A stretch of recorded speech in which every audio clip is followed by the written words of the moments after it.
Plug in, log on, let's break it down. Truth ain't scared to be found. Dogma shakes when questions rise. No more fear, no more lies. Cyber deconstruction, let's get real. Faith when challenge starts to peel.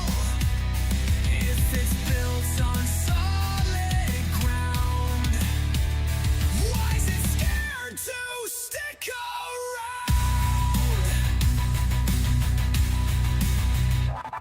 Sacred text, twisted views.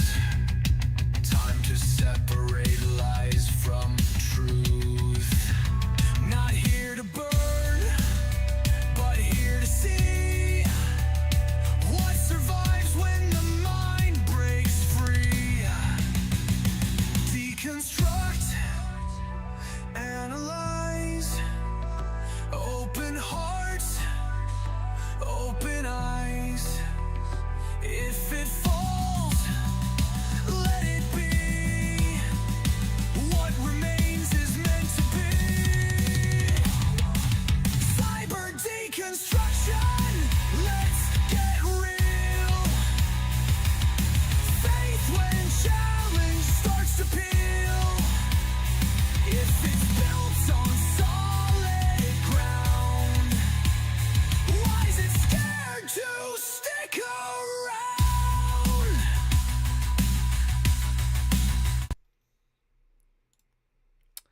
Hello, hello, hello, hello. How is everybody doing today? How you doing, Hanji? I'm good. I've been reading all day. That's good. And we have a special co-host tonight. That is Ghost of Christian Past. How are you doing, Ghost? Hey, I'm good. How are you? I can't complain. It's been a good day today. Took my hedgehog to his first vet visit today. Wasn't an emergency or nothing. It was just, new pet, getting him to his first visit. So, That's good. And he's doing okay? She? He? it is he. And over on YouTube, Jen, I am going to add you as a moderator over on YouTube. Again, the only rules for that I have is only mute if people are like spamming verses. Give them warnings first, but if they continue to spam, then go ahead and mute them. Don't block them. Only block them if they start throwing slurs. If they start throwing slurs, being misogynistic, things like that, then go ahead and block them. And you can shoot me a message or let Blake know who was blocked, and Blake can let me know. That way then we can reassess it. But Jen, welcome to the mod team. And so, Ghost, since you are the co-host today, topics that I have available, we have a Jesus is a liar, which is this topic. We can run God is imaginary, Christianity is false, Jesus is not divine, and God is a sick monster. What was the second one again? We have Jesus is a liar, God is imaginary, Christianity is false, Jesus is not divine, and God is a sick monster.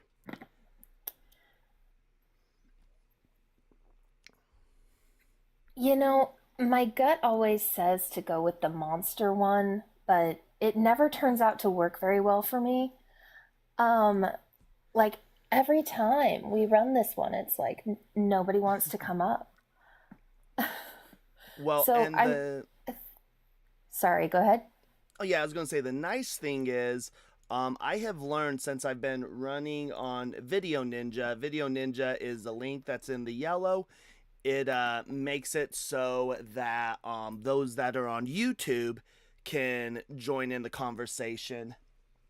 I tend to get quite a bit going on there. The issue with Video Ninja is that you will be able to hear the people from Video Ninja. They won't be able to hear you, which is why I mentioned to you, if you hop on your browser and you have earpods in, hop onto Video Ninja, and then you'll be able to hear them, and you'll be able to interact with them, and then once and then, if you're on Video Ninja, just mute your phone. That way, then we don't have that echo going on. Yeah, for sure. I am in here. I just don't know how. Do I push this start button? Yeah, when you hit in, it'll give you Oh, some promptings. And then, there you go. I see you. perfect. I'm in here. And then I'll bring you over. I see you. You got your camera on. Oh, I can turn it off. Oh, All right. shit. And then I have you muted on my end. But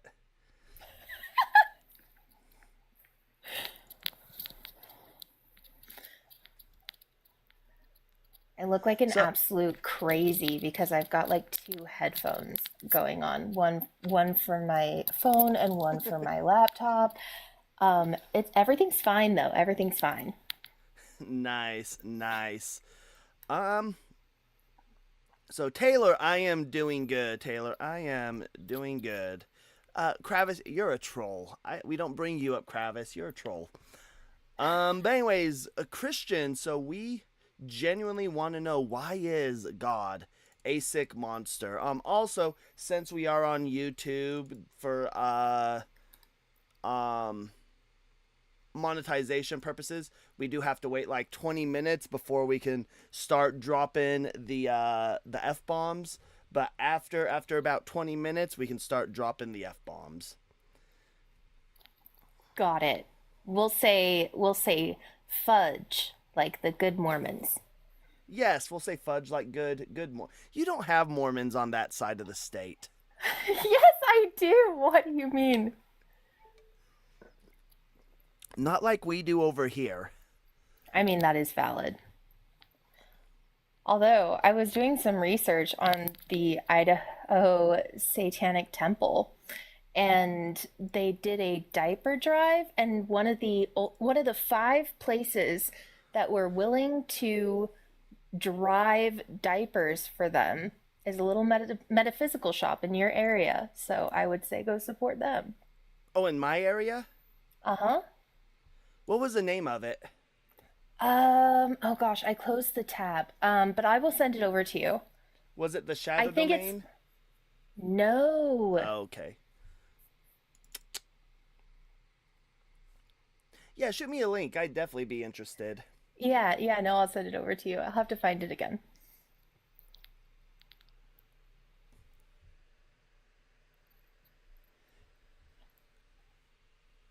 All right, Christians though, let's chat.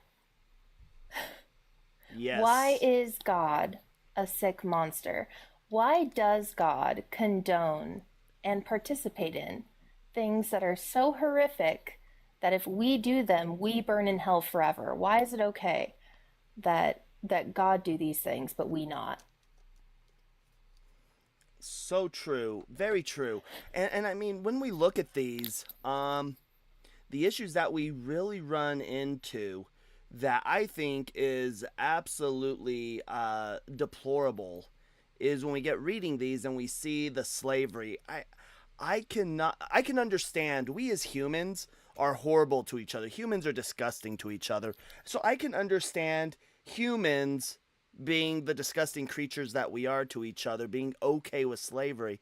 But God, an all-knowing, all-loving God, commanding slavery, I think that's disgusting. I don't think that makes him all-loving. I think captive brides, I think causing 10 women to be raped because their husband, we're looking at you, David, because their husband decided to commit adultery And God says, you know what? Your 10 wives, your son, their son, is going to grape them. I think God causing children, little children, to be mauled by 2 bears because they called his new prophet Elijah, they called him Baldy. Know what I think would have been probably a good, I don't know what the term most Christians use for this, but I know where I live with a lot of Mormons around here, they'll use the term missionary moment. Can you imagine if God, instead of sending these bears to unalive or to maul, we don't know if the kids were unalived, they were mauled. Imagine if he would have just had Elijah grow locks of luscious hair. Like Samson? Mm-hmm. 7 locks, identical to Samson. 7 locks.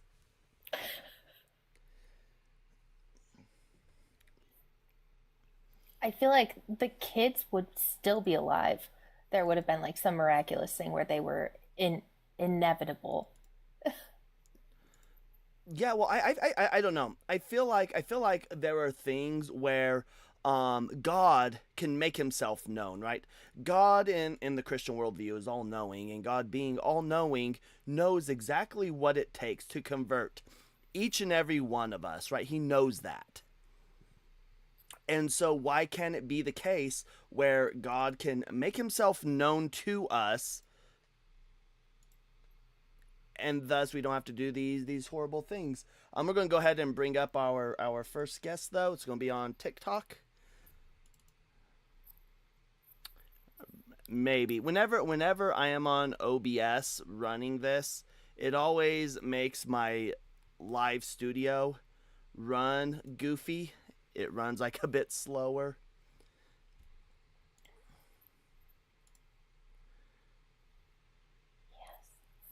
Yes. Chet, God can grow me some locks while he's at it. Absolutely. God should grow everybody locks. That's why we have locks of love, isn't it?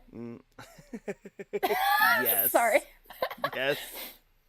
Hello, Sargon. Can I get your age? Would we have more TikTok scholars over here? Yeah, I'm 39. What are you, another TikTok biblical scholar?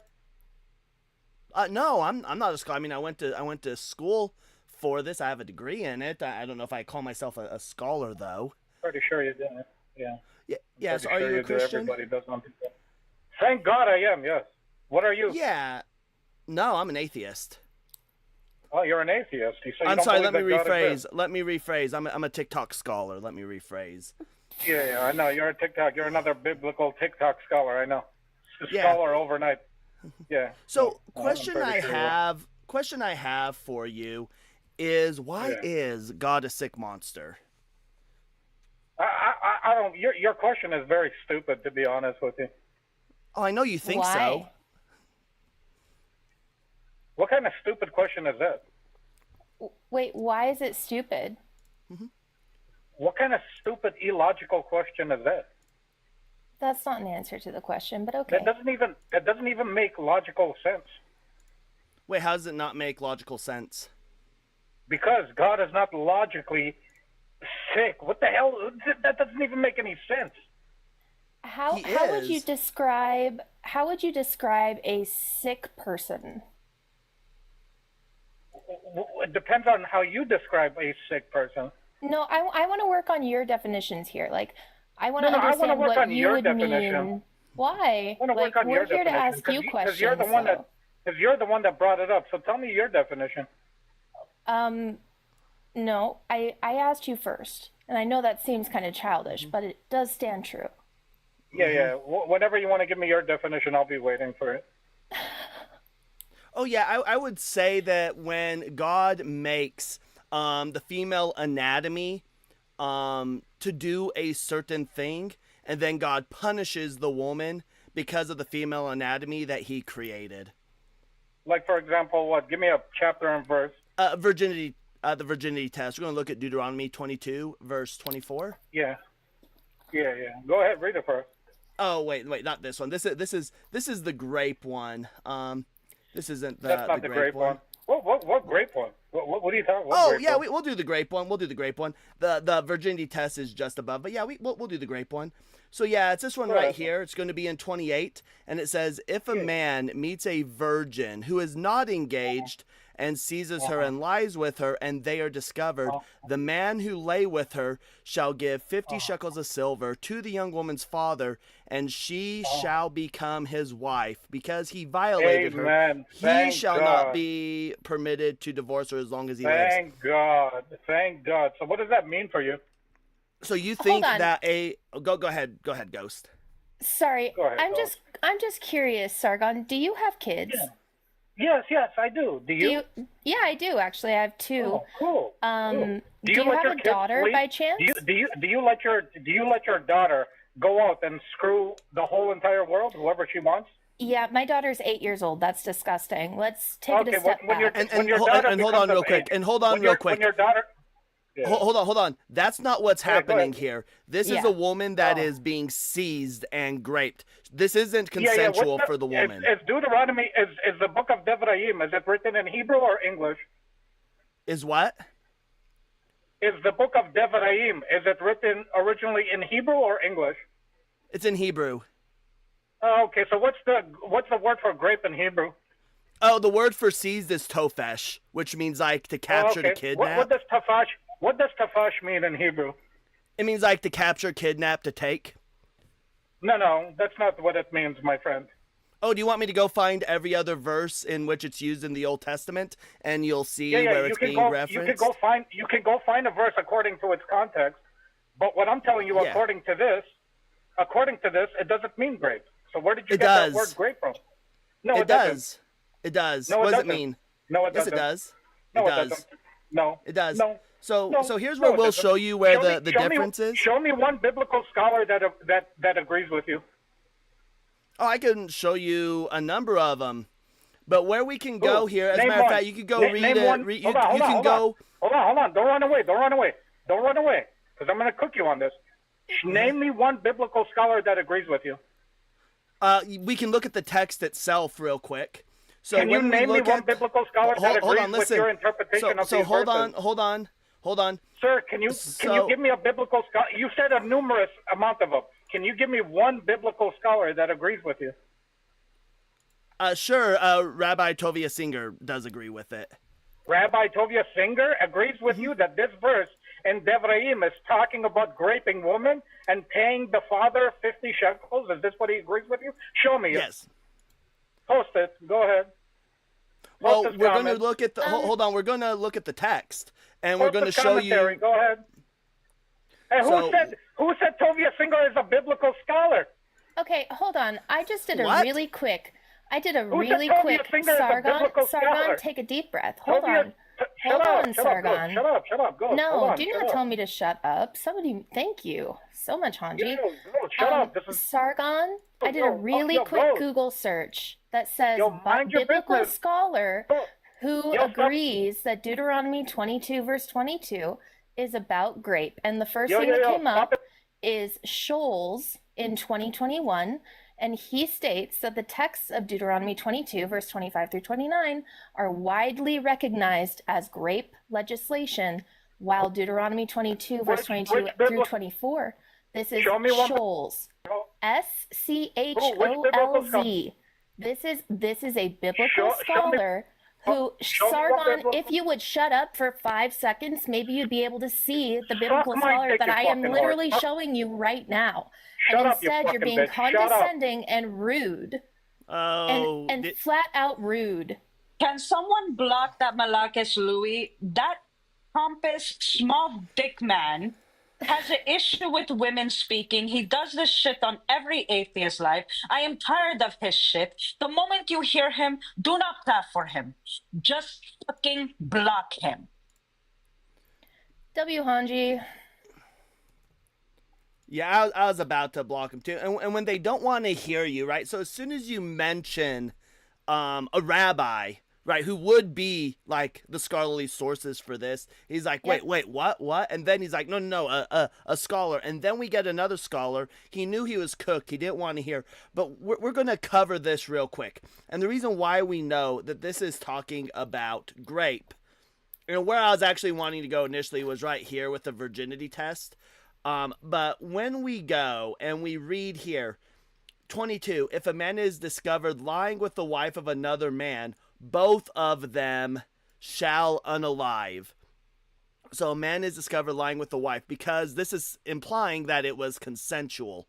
So both of them get unalived because it was consensual.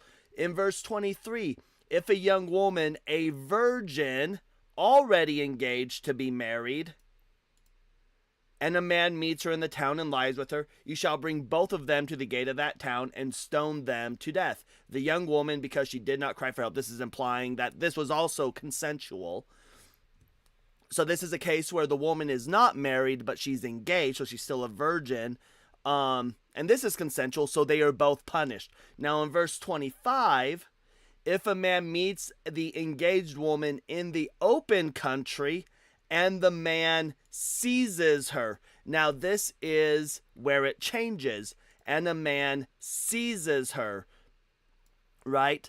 Tofesh. Now, if you read above, none of these other verses mention anything about seizing.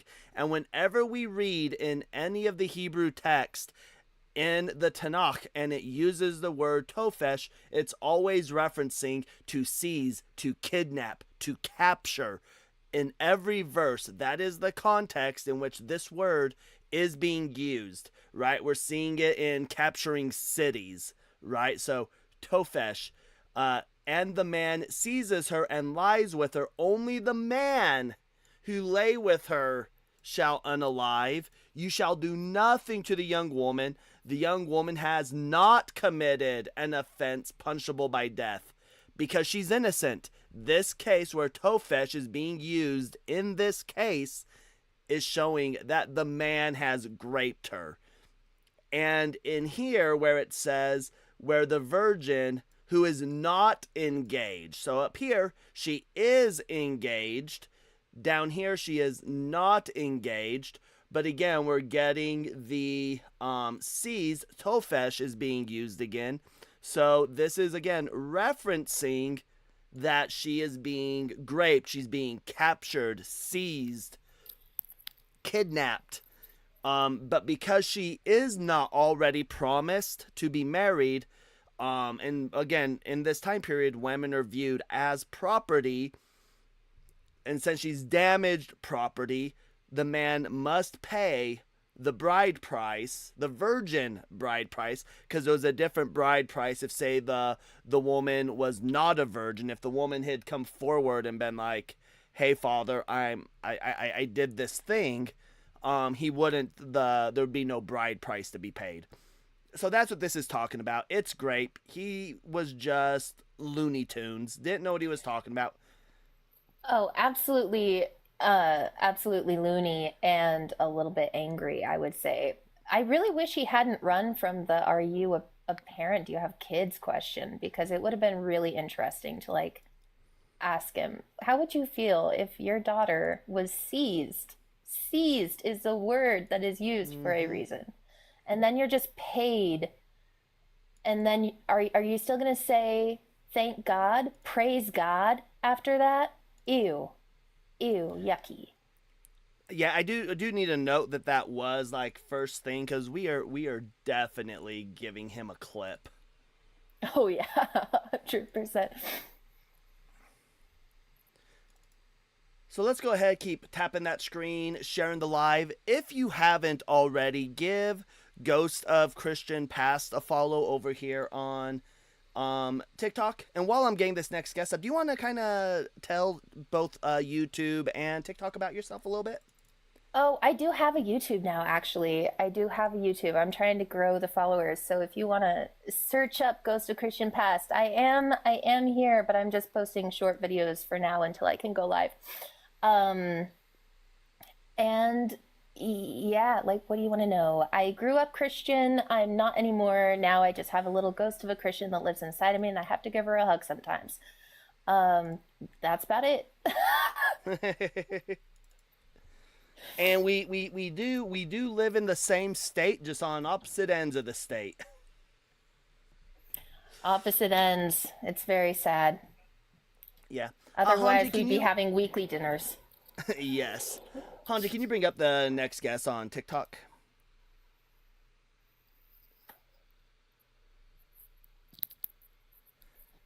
I'm over there like trying to click them.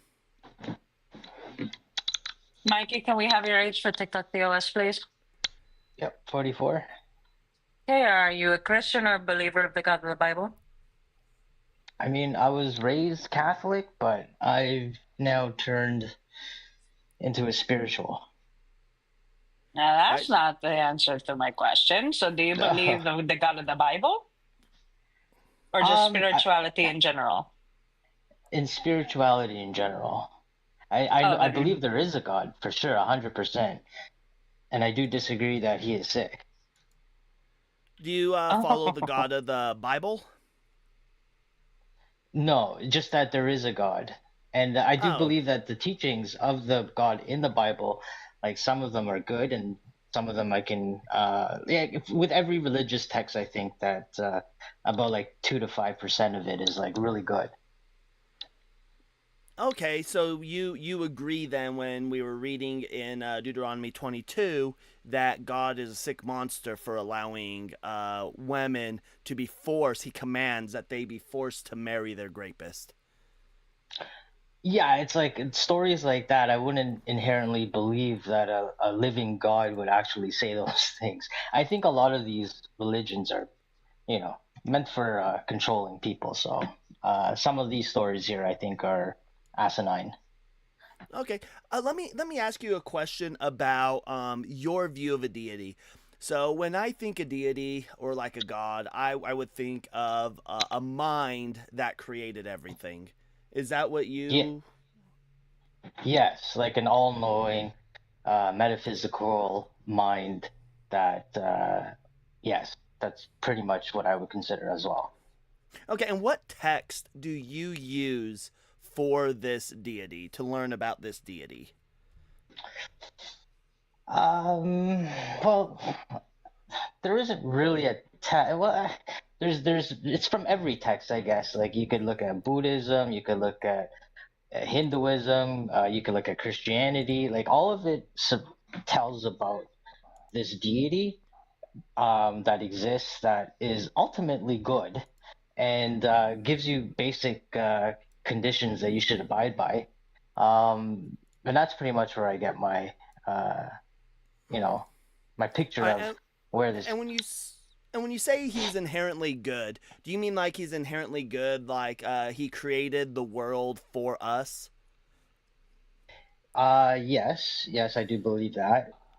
Okay, so my question for you is then, why did this creator of yours create a world in which the sun gives us cancer? Okay, so this is the question. So, Mhm. he created the world for us, and he created everything in this world to have the greatest possible potential. Now, there Mhm. are natural causes, right? So, for Well, but you instance, we said need. he's all good. You said he's all good though. Yeah, yeah, yeah, for sure, 100%. So why did he create a universe or a world with a sun that gives us cancer? I don't think that's good. So this is it. It's like the natural. We need the sun for to be here. So we need these Mhm. natural conditions in order to even be here. Now he gives us these conditions to live here, but he doesn't. And he creates the best possible potential for everything.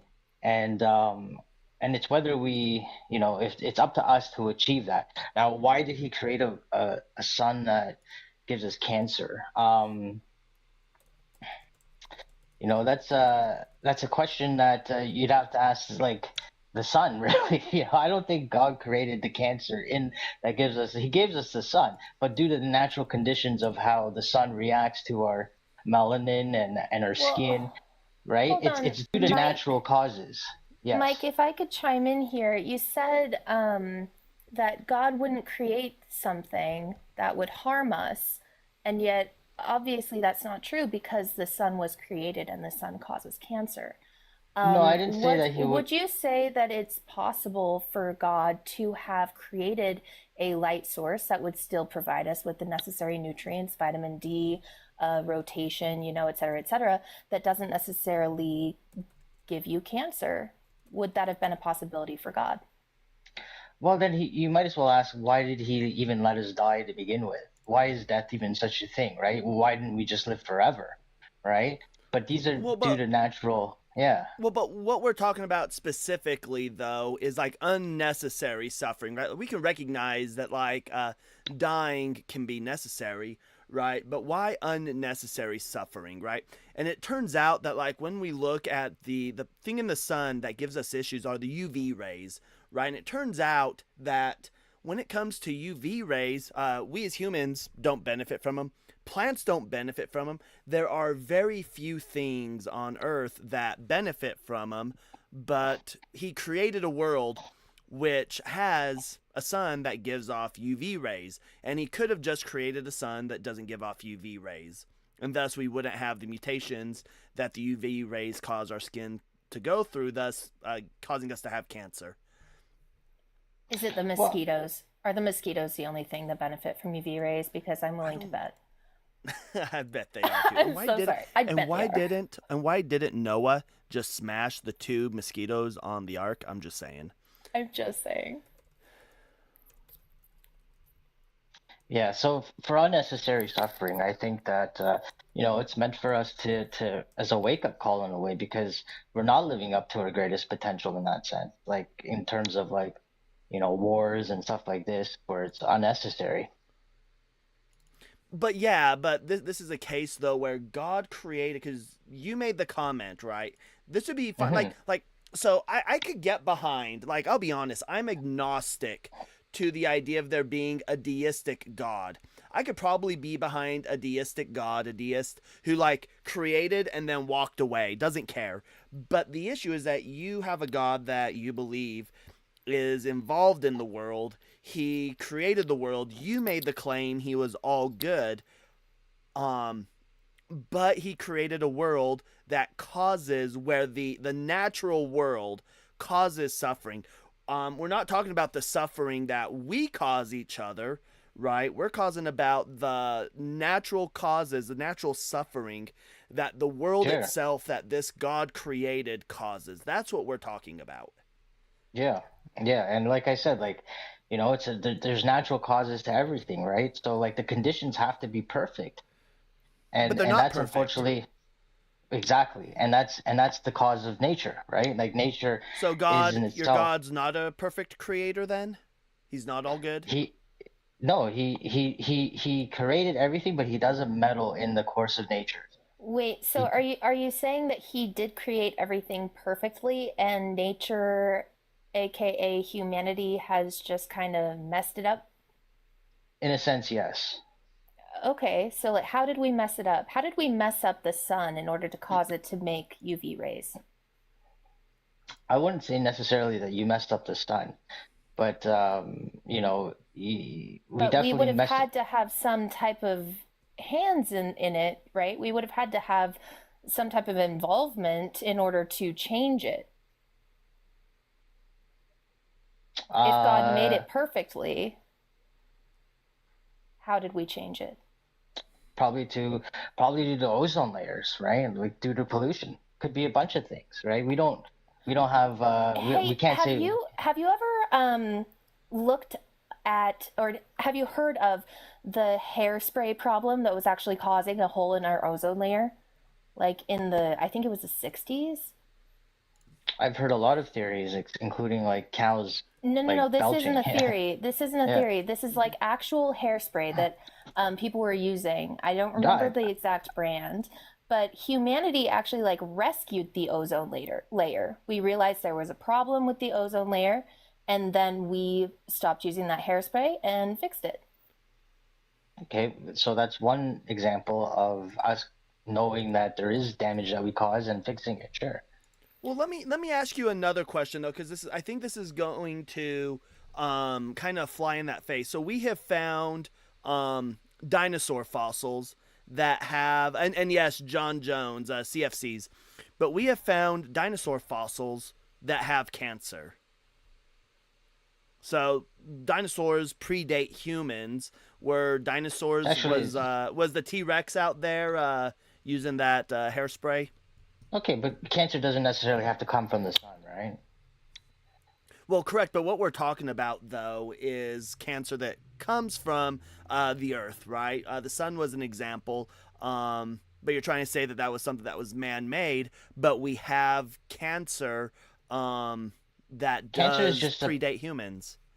Well, cancer is a population of cells, right? Hmm. That really go rogue, and they multiply due to the body's inability to get rid of it, right? So that's basically what it's. So it's a natural phenomenon, and actually, we all have cancer in us. It's just not to the level where it's like gone haywire.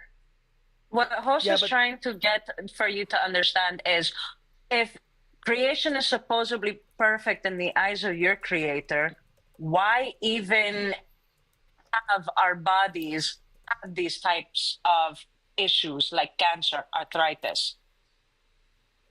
Well, I think it's so the cancer, like I said, it's within us right now. We all Couldn't have he have cancer. created, okay, but couldn't he have created humanity without it? Couldn't he have created anything in general without it? That's the point that you're not understanding. Because in heaven, you guys don't have to worry about cancer. You guys don't have to worry about sickness or nothing like that. Why couldn't he do that now? Why the So, starvation?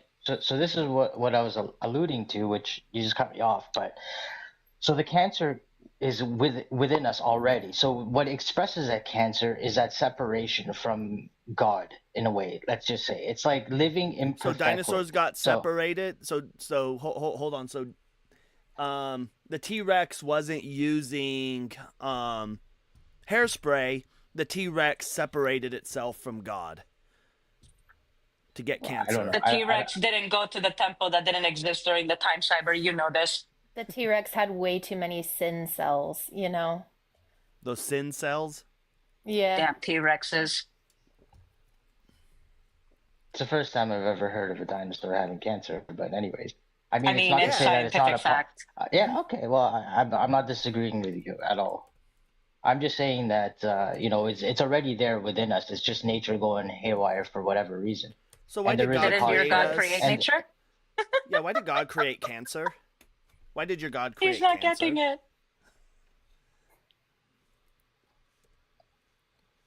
like I said, it's part of nature. Yeah, but why did God create the cancer then? If it's part of nature, then that means God created it then. So why did God create the Well, cancer? And it doesn't have and then it doesn't have nothing, because now you're going to end up contradicting with what you were saying before, that it was like us causing it. yeah, But cancer that's has a not. condition. It's a condition. Why did the cancer start it to begin with?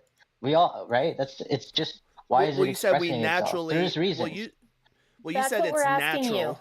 Yeah, that's Yeah. what we're It asking sure is you. natural. Yeah, it sure is natural. There's natural cause why cancer happens. There is a natural cause, and it's an Okay, Okay, imbalance somewhere. if let it's me ask you. natural, sorry, go ahead. Yeah, I was going to say, let me re-clarify. Can you steel man what you think my argument is? I'm not sure. I don't know what steel man means. Sorry. Steel man means I'm giving you an argument and I want you to present my argument back to me in the strongest possible light, how you understand what my argument is. Your argument is that if all these um you know what do you call it if all these things that happen that are not good in nature, then you're saying that since God created nature, well, since I'm saying that God created nature, then why do these things happen? Well, what I'm stating is, and that's close. That's close. What I'm saying is, you stated that your God is a mind that created everything. You stated that He is all good. So this all good God created cancer, and He made it natural. You were initially trying to say that it was like as kind of like a punishment because we weren't taking care of the world. But as soon as we started kind of pointing out that cancer predates humans, predates animals that don't actually have an impact on nature the way humans do. And you were trying to say, well, as a result of that, it was there. But as soon as we pointed out the animals, then you tried to backtrack, and now you're trying to say that cancer's in all of us. So the question is, why would this all good God who created everything make cancer to begin with? Why would he make cancer a natural part of the earth? Okay, so I would think it's for us to take a better look at ourselves. It's like what causes these cancers, right? So if a person is smoking, let's say, obviously we know that would be a leading cause into cancer, and obviously, you know, you're doing yourself You a do disservice. know that there are people who get cancer and they've never picked up any form of Yeah. tobacco in their life. Yeah, and I- hold on, the I'm T-Rexes saying were not leading cause. the T-Rexes Yeah, right. were not smoking. I'm Okay, sorry, well, but seeing a T-Rex with a cigarette sounds badass. No, Yeah, those- it is true. those- It is true. Those velociraptors were smoking a pack a day. What are you talking leave about? my Please. Velocipaster alone. Replace smoking with fast food. Like there's so many And the conditions. T-Rexes didn't have that Bell either. and Mike, Cretaceous? Holy Mikey, shit! Hold on. if it's- That if that it's- T-Rex was going into Wadastegosaurus. Stegosaurus is diabolical. It could have been the natural. It's very much a natural thing probably back then. That No, I don't know. It's always been. God Okay, made so- it that way. Right. Right. So if God made the cancer, and you're saying that God made the cancer so that we can learn something about ourselves, what is a child sitting in the cancer hospital learning about themselves right now? Good question. Ghost. So like I think that there is a cause for it, right? So whatever happened to that child, there is a cause for it. I'm not asking you about the cause because we already know the cause. The Okay. cause is your God made it. Because that child did absolutely nothing other than be born. Oh my God, the hedgehog. Oh my God. You had to distract me, Cyber. What is happening? It's so cute. Okay. What I want to understand is why do you Christians, because technically what you are, the way your mentality is working, why is it that the children literally as young as 4 months old, what the fuck did they do that caused them to have cancer? Fighting for their lives. What lesson needs to be learned through that shit? That's what pisses me off about you, Malakias. What lessons need to be learned? Well, I don't have the mind of God, right? So I can't really exactly pinpoint or say any of this. About that, Right. sir. You literally just said that there was a lesson in it. What lesson does a 6-month-old need to learn by suffering every day from a cancer in their body that eats away not only their white blood cells, but everything else, their bone marrow? What did they do as an infant that hasn't even said their first word to succumb to such a disease? And before you say that it was something that the parents did, I want you to remember that the Bible clearly says that the son should not be punished for the parents' wrongdoing. I absolutely I don't believe that it's the parents' fault, but I do believe that there are karmic ties and that we do come from other lives. So like in terms of reincarnation, and so that there are reasons for these things that I'm not privy to. Or So wait, are Okay, you hold on? I just wanted to make sure. I've heard this argument before. Are you trying to suggest that children? Because this is an argument that I've heard. Are you suggesting that children that are punished because they had or they were horrible people in a past life? I'm saying everything has a cause and a reaction. So I'm not that's what I'm not privy to. I'm not privy to that cause, but I would suggest in certain terms of that, yes, I would suggest that there are reasons why, and it could stem from other lives. So wait, Then your you're God is a sick saying, monster. yeah, I would say that does make your God a sick monster. For example, we've been talking about cancer a lot, but we have like Lesch-9 syndrome. If you don't know what Lesch-9 syndrome is something that causes children to have a compulsory action to gouge their eyes out, right? And they don't live very long.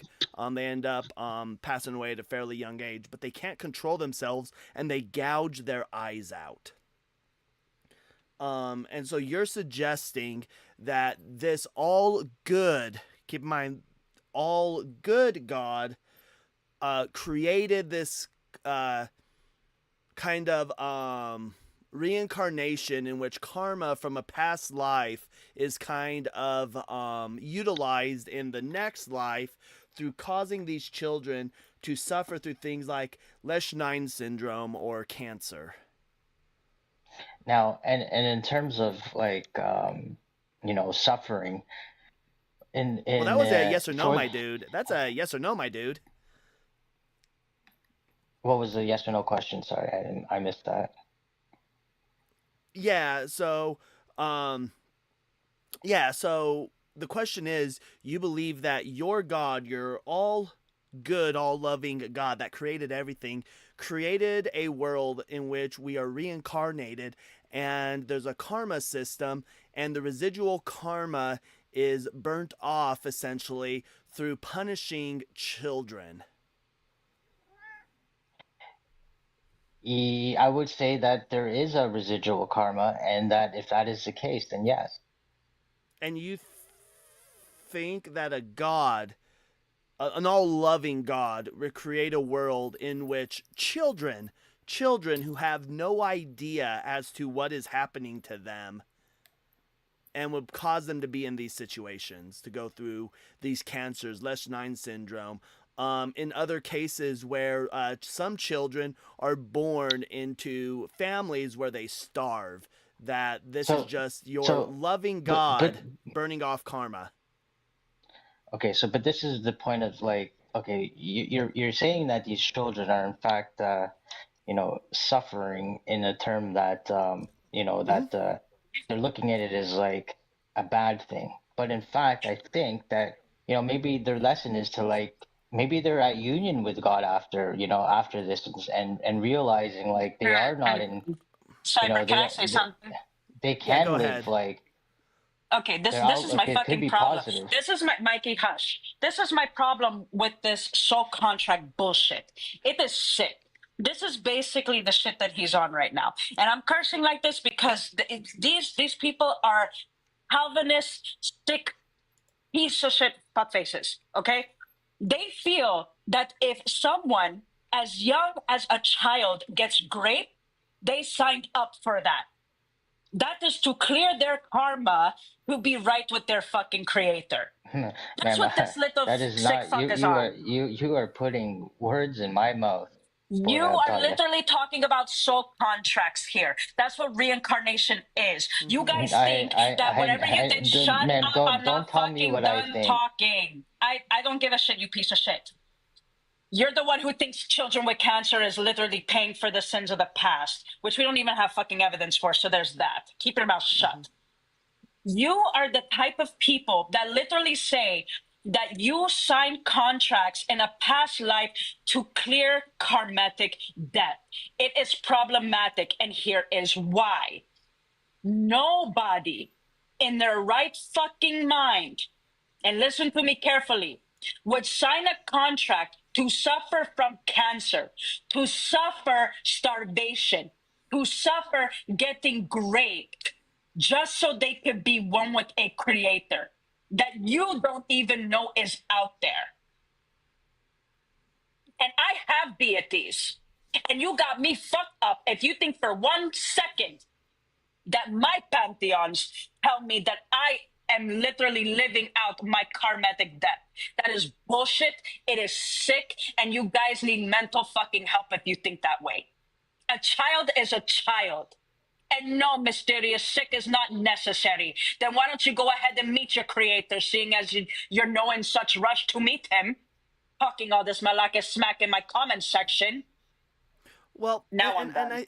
I think one of the issues too is like you have this thing where you believe in there's reincarnation, right? But then you mentioned that, well, who knows? Maybe when they are with God, they'll have an understanding of it. So what is it? Is there residual karma that is being burned off? And that's why it happens to children, is because they lived in a past life where they were horrible people, and then they get reincarnated as somebody who's going to go through childhood suffering. Or do they go through childhood suffering and then go be with God, and God goes, hey, that cancer that you had to deal with, I know it was horrible, but look, you're in a better life now. So which is it? And listen, unfortunately, I think that these things happen, and of course it's horrible. But on the other side, it's like it's So an real quick, awakening moment. what was my question, and how do you think you're answering it? Yeah, I'm sorry. I totally I can't remember what your question was. Yeah, so my question was, you're making two different claims. One claim is that children go through this suffering because you believe that they are reincarnated, and because they were bad people in a past life, it's karma. They're repaying with like a kind of a karma debt. It's karma. But then you're also saying, when we really press that these children don't have an understand, there's no lesson for them to learn, right? Because they're not going to learn. They're children, they're infants, they're kids. They don't have the understanding. And then you're trying to say, when we point that out, you're trying to say, well, when they get to heaven, they're going to have an understanding because of God. But that flies in the face of No, the I did not. reincarnation. I did not say that children don't have an understanding or can't conceptualize. Wait, are you suggesting that a infant that is born with cancer understands why their body is in the pain that it does, why they're constantly being poked and prodded, why they can't be near certain family members, right? You think infants understand what's going on? I don't even think they understand sometimes that they're even there. Like they don't have like Exactly. uh That's my point. They yeah, don't understand. All they right. know is that they are in constant pain. They're in constant pain. And your all loving God that you stated, because you say he was all loving, Yeah. made this a natural condition. Why? So this comes in again, I guess, with the notion of there being a greater good. So What I greater think that good is there? suffering, What greater good is there from infant cancer?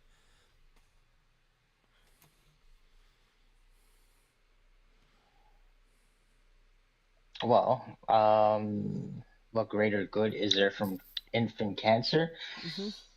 Uh, that's a tough question, but it could probably mean for the parents, it could probably be mean that the parents to.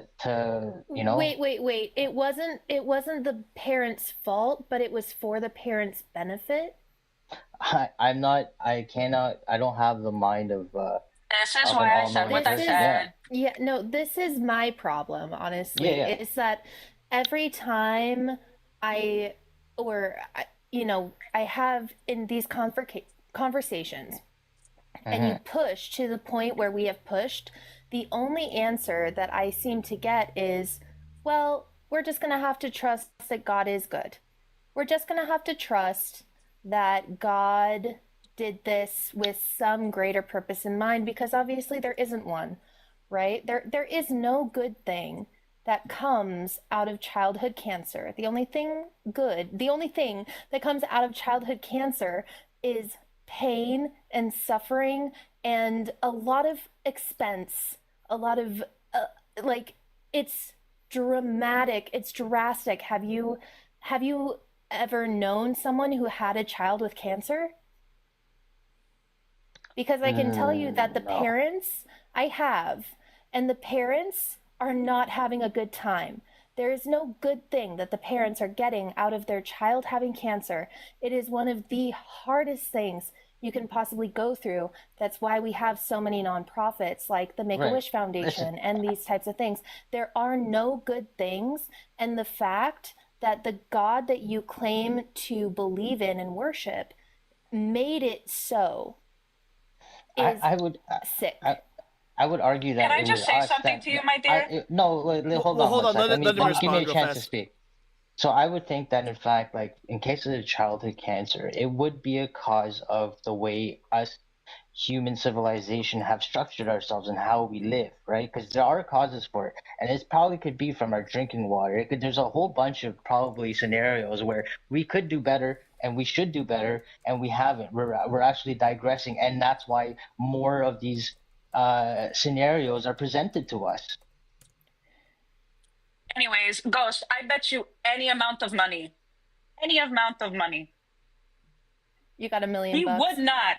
he will not have the balls to go to a family in a cancer institute of children who are stacked up with these machines. He will not have the balls to go up to that family and say, I understand your 2-month-old baby is suffering, but this is your karmic debt that needs to be paid. It's I not wanna even That just puke. karmic mentality debt. right there is sick. It's not just karmic debt. There's a reason for it, I'm saying. I And the dare reason you, may, I may, may, dare you it's to say that to someone's family who is whether going through this. whether it's why would I karmic say that? debt That would be or insensitive. hold on. Yeah, you're No absolutely right, but shit! that is what you're saying, Mikey. Whether it's karmic debt or a lesson that the parent or child needs to learn still doesn't negate the fact that it's sick and disturbing because it's harmful, and we've already come to the conclusion that there is no lesson to learn. Well, like I said, it's there are causes and conditions. So it could be that the Well, fact that there are it's well, it's like hold on though. Hold society on though. itself has built itself in a way that makes us unhealthy. Well, no, And no, these are the hold on ways though. that The issue, yeah. well, no. The part that you are dodging though is, I can acknowledge that today we do make foods and stuff that do make cancer more prevalent. Like we are seeing cancer onsetting at younger ages, stuff like that, while the cancer mortality rate has declined. However, this doesn't change the fact that we have evidence of cancer in humans and in other species long before we had these issues that we have today, right? We have evidence of cancer. So it's not a matter of cancer today. It's a matter of, why did God create cancer, an all good God, create cancer in the first place?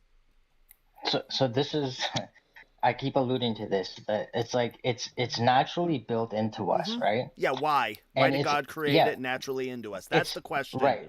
So the reason is that I think is that like we're not living up to our potential yet. So like if for instance that it's there and it can happen if these conditions arise, but if we were living up to our truest potential, these conditions that need that create the cancer in order to come out of us So what are are these not truest there. potentials? What are these truest potentials? And that's the question. It's like, what are these truest potential? Okay, so like the yeah, one, yeah, you would have to tell me that, right? This is your worldview. You would need to yeah. tell me what these potentials are, right? Because this is your worldview, So right? so Under everyone, my I believe, worldview, yeah. yeah, because under my worldview, what we have, the world we live in my worldview, is an atheist with a naturalistic world. The world we live in is exactly what we would expect it to be. But the issue is that you believe in a mind that created everything that is all good, and he created cancer to be a natural part of us, to be a natural process. And I just want to know why. What is the thing that we would have to live up to in order for the cancer to go away? But you All right. can't Well, you can't put it into today. You have to take right. it back to when we start finding cancer showing up in the animal species.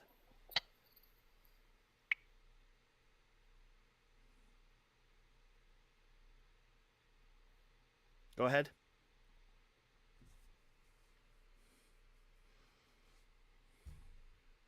Sense. So like he can, but he's more than that. So he can ascribe what is your potentially best outcome in life, and that's what he wants for you.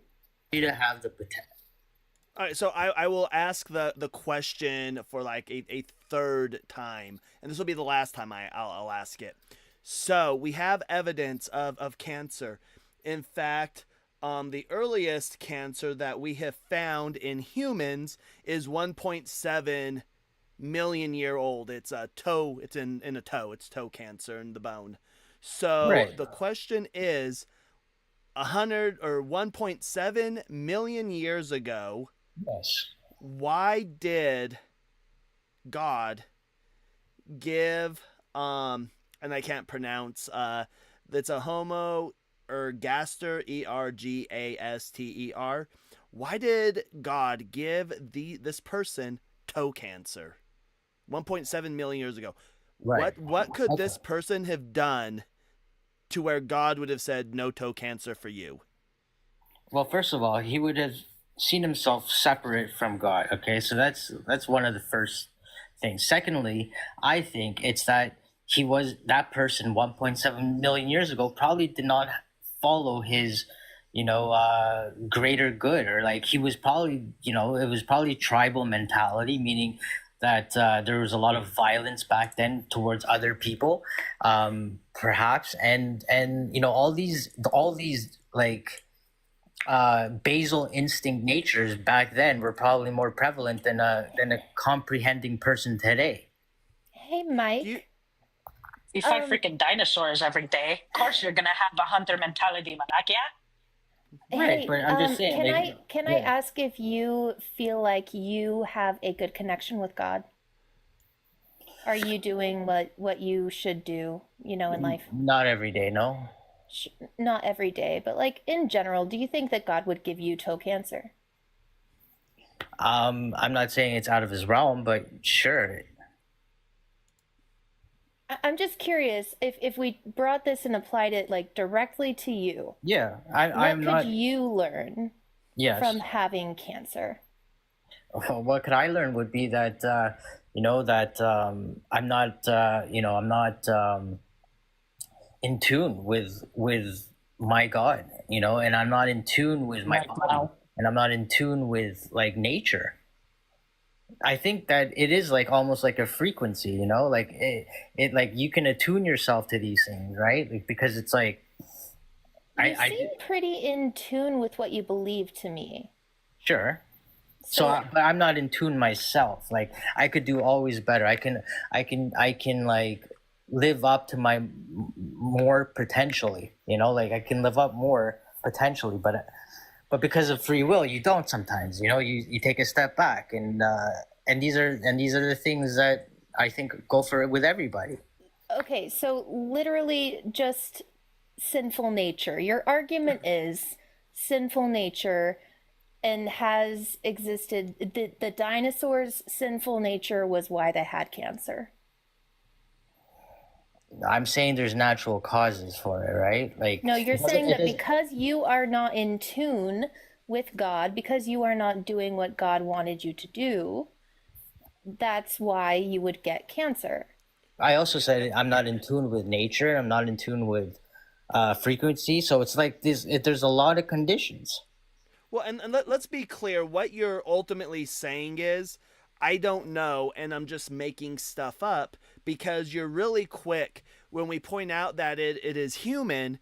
You're quick to point out that, oh, they must have been tribal, not living according to what God wanted them to do, so on and so forth. But then as soon as we point out the dinosaurs that predate humans, all of a sudden it's just nature. So you're trying to have your cake and eat it too. And so it seems like that you don't really know at all. You're saying, changing your answer based on not having an answer. I said it from the beginning that God created nature, but he doesn't meddle in nature. I've said that straight from the beginning. There's natural conditions that exist that God doesn't meddle in nature. And one of those natural conditions is cancer. Absolutely. Right. Yeah. And so he doesn't meddle, meaning what to you? What is meddling? Can you define that? He does not allow things to happen, and that's what I consider meddling. Okay, So- but when we say what was the good thing that happened, because everything that God does is good, right? What is the good thing that happened? You have no answer for that. So do you see how we're kind of in a circle here? And he can't have an answer because he would have to acknowledge that God does meddle if he does say that. He can meddle if he wanted to. Absolutely. He has a No, but you just said he doesn't. You said, doesn't. and I quote, Yeah, I said he I doesn't, made but it he clear can. at the beginning that God does not. See, this is what I'm talking about. Anytime you say something and we're able to point out where you're contradicting what you've said before, you start to backtrack and you say, well, he actually does meddle. I said he doesn't meddle in nature, but he does meddle. So let's be clear. Does God meddle or does God not meddle? Okay. Let me clarify it then. God does not meddle, but he can meddle. Does he choose to meddle by giving people cancer? I think he chooses to meddle when you come into union with God. So if you give your absolute 100% conviction, That's not what she asked. But Let's try again, children- Ghost. Yeah. But children cannot give their life to God. So why do these children have cancer? like I said, the natural conditions, right? That No, exist. because if God has meddled, which he I has, said can meddle. I said he doesn't. Oh, wait. I said he doesn't meddle, but he can meddle. y'all. hold Okay, on. so has God ever meddled with taking cancer away from people? Yes, Have an extra hit for absolutely, me, yes. Gus. Okay, 100. so when you say God, Thank you. so when you say God has meddled, you can no longer say God does not meddle. That's out of your vocabulary now because you just stated he has meddled. So out of your But there are vocabulary for conditions the for it. rest of this conversation No, there are conditions is that he that- does not meddle. That's out of your vocabulary from the rest of this He conversation. doesn't meddle if you don't meet the conditions that he needs. But the children What can- can't meet the conditions. Sure, they My can. God, you know, whoever Miracles do has happen. the number to the laboratory that makes and fucks with DNA, can we get those dinosaurs now? Because So again, why does God allow children who have no choice, right? Children literally don't have a choice. They can't meddle or they can't change their position. They don't even have the mental facilities to be aligned with the will of God. So why does God again give children cancer? All right. Well, I guess I can't explain it more than I've already had. Right? It's like You haven't explained it at all. We are living, You haven't we are explained it at living all. in a society that produces these conditions. No, we don't. These conditions existed before all the carcinogens that we have today. I would disagree with that. I would say that probably less so. Than we Explain. have today. Explain again. Explain how dinosaurs got cancer. Explain well, what was different with their society versus today, in which God allowed them to get cancer. I don't know the natural conditions of the earth back then. It could have been volcano ash everywhere. It could have been Yeah. Why did God create volcanic ash Oh, my that God. gave cancer? Why did God create that? Why did God create that to be the world? All right, listen. You guys just keep circling about all these No, negative. we're not No, things. you're We're being not the ones dishonest. circling. What You're you're the ones being missing. dishonest. No, what you're missing We is don't that wish we are talking cancer on about. children for fucking karma. Yeah, so what we're talking about is, and I made this clear at the beginning, we're talking about the natural problem of evil, right? We're talking not the moral problem of evil, but the natural problem of evil, meaning that God, your all good God, created the world, which is why we started out with the sun. Your God created a world in which the earth's own conditions give us cancer, right? So if your God created volcanoes that give cancer, you now have to explain why your all good God created volcanoes that gave the dinosaurs cancer. You do Knowing they understand that you would. need these two in order for even this Earth to be giving us life. You do need We don't volcanoes. need volcanoes. Why do we need Okay. volcanoes? Because there's magma underneath the Earth that we need in order for there to be an Earth. Why do we need magma? Because that's where the land comes from when it's cooled off. Like, come on, man. Wait. Are you gonna now ask, why do we need this? Why do we need that? Like, Wait, get to a are basic you understanding. saying? That's all you need. No. You Are been you basic this whole saying? time. Are you What are you talking saying about? that your God is not powerful enough to make a world that does not need volcanoes? Listen, you know, is he? No, is he these are the real powerful enough questions. yeah. Well, okay. Well, is he powerful enough to make a world that doesn't have volcanoes? Yeah, could he have made it I'm work? saying if there isn't proof there is one yet, then right now, I would say that we do need them. Could he have made it work? Could he, in his all-powerful state, have made it so that we did not need volcanoes to have a planet? In nature, probably not. In Then nature, your God is not all-powerful. Yeah. He's a weak bitch. wow, is that okay? You would come to the conclusion that he was all powerful, but he made these things. No, I'm that's saying what that we're he's You're the one not claiming it. all-powerful. He is not all-powerful if he cannot do what I just said. If he is incapable of creating a world that does not Yes. cause Okay, then harm you for wanna know his where? creation. Hold All right, on, you want- Mikey. Yeah. Okay. Go If on. he is not capable of creating a world that does not actively cause harm to itself, to its own creation, Yes. then no, he was not powerful enough Yes, to he do is, it. and I'll tell you where that creation exists, and therein lies the question of heaven. Oh, so he could create the perfect world in heaven, but he couldn't do the same thing on earth? You know what my mama would say, shoulda, coulda, so woulda, the Earth didn't. is like the school. Yes, Earth is like the school. He should have, he could have, and he chose not to because your God is a sick monster. No, it's the school. Yes. If you advance high enough, you can achieve these things, and that. Okay, see, this is Ghost. I love you, my darling. Cyber, I love you as well. I am the mistios here. They baby Christians. I do not. It puts you Malakias in a corner. Here's my gripe with you. You sit there and say that this is a school?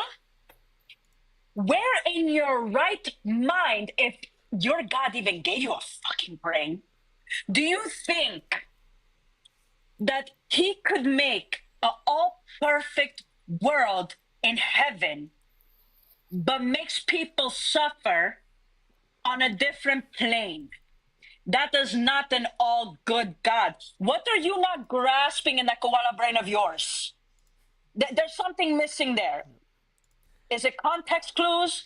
Is it understanding? Is it comprehension?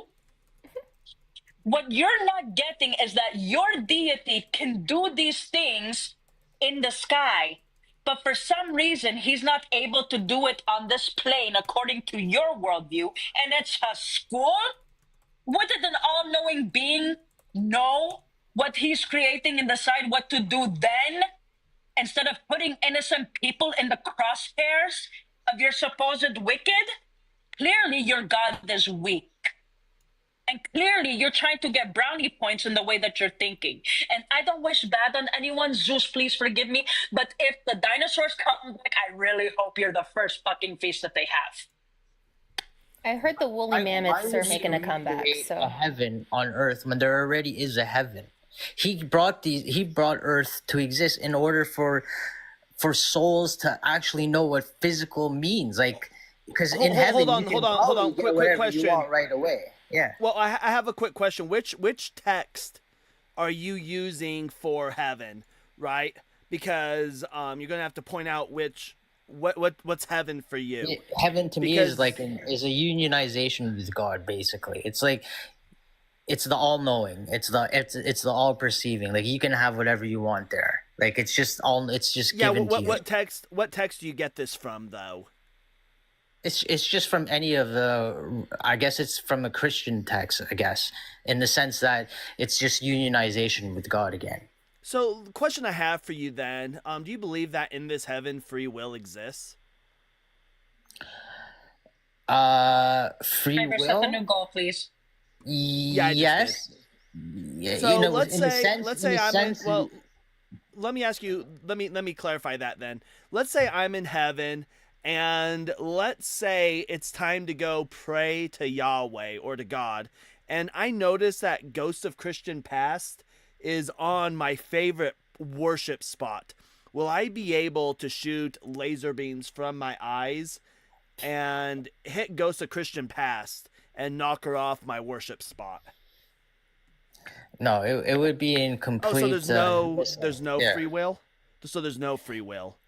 I think there is thought, but maybe the thought is if it's in the purest form, meaning like the thought is transcendent in itself. It doesn't, you can think it, but the thought itself is transcendent, meaning it's coming from a different place than yourself.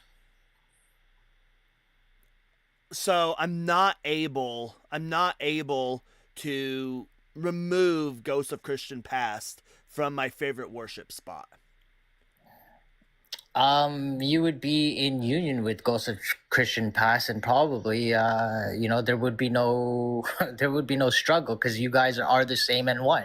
Everything is like, it's just like in union with. You can so why have your didn't separate God- self. So But why it's didn't God just that you're create us in meaning. a world? Why didn't God create us in a world in which, because it's possible for God to do this then. So why did God not create us in a world in which we are in perfect union with what he wants? That is the lesson of the earth to do for individuals like you and I. It's to get to that ability to even know that we're actually all the same and one at the same time. We're not separate. hold on. Can I just point out the fact that the entire goal is to lose your individuality? No, By giving us individuality? Bingo. Giving us It's not- your individuality, he wants to individuality take exists. away. It's like being a drop a drop of rain in the ocean. The individual exists, but it's also included in the whole. You're not separate from the whole. And you know what? Preston on TikTok asks a good question. What lesson, like how does children getting cancer teach this lesson? What lesson does that teach?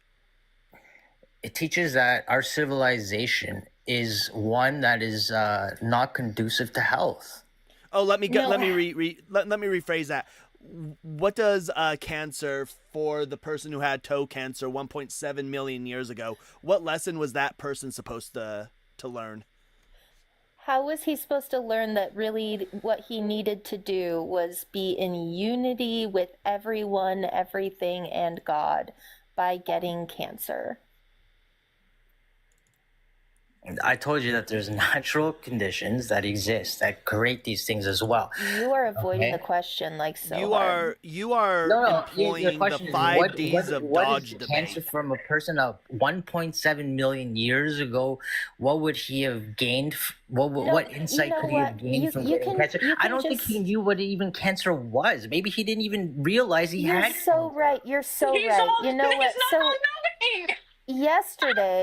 yesterday, there was a 16-year-old who was just diagnosed with cancer, sitting in the waiting room with her parents sobbing, how is she supposed to understand that in order to have this cancer be cured, which I'm assuming could happen by unifying herself with God, everyone else, and nature instead of having her own individuality, how is she supposed to learn that by getting cancer? How is she supposed to learn being union with God? Yep, how is that going to be the first thing that comes to her brain? Because she got diagnosed with cancer yesterday, so her first thought is going to be, oh, it's because I'm not in unity with God?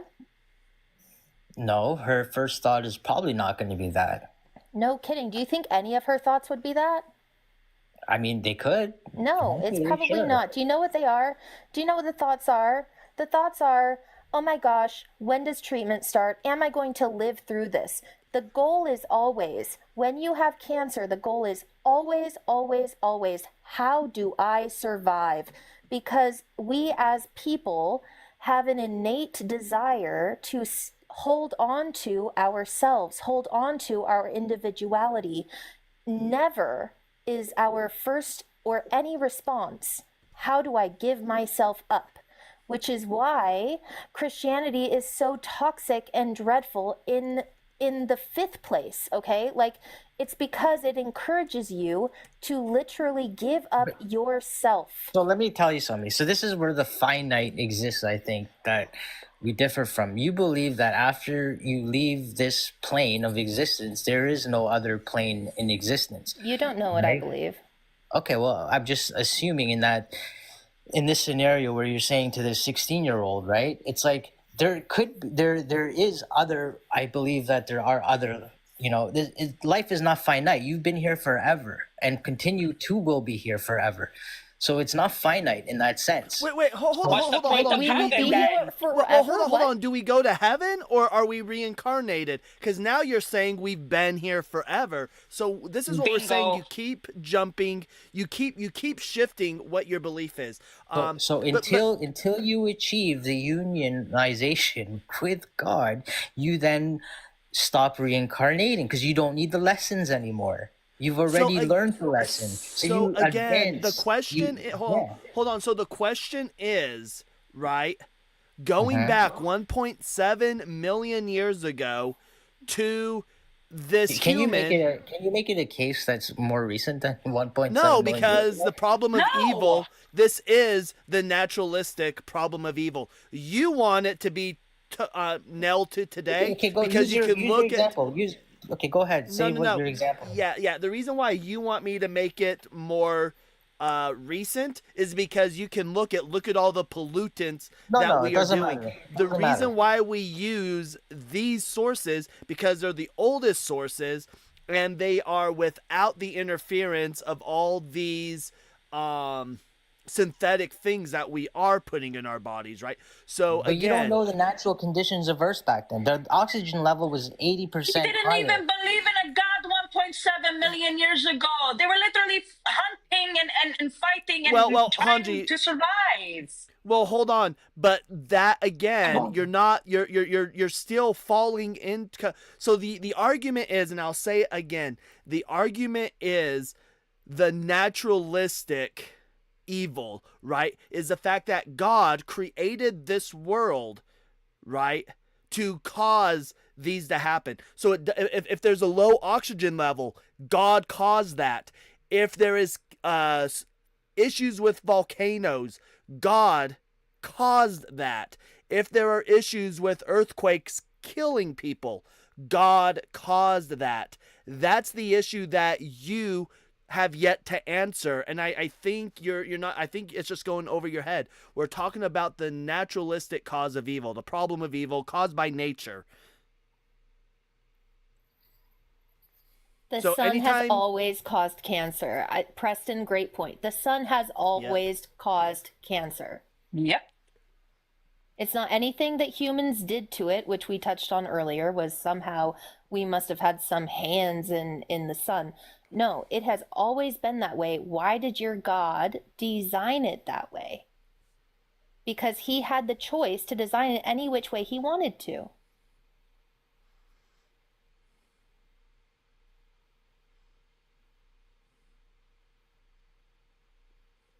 And something that's actually a little bit closer to Ghost and I, something that's closer is in a town about 45 minutes away from me, we had a 17-year-old child who has cerebral palsy and also has autism who had a knife.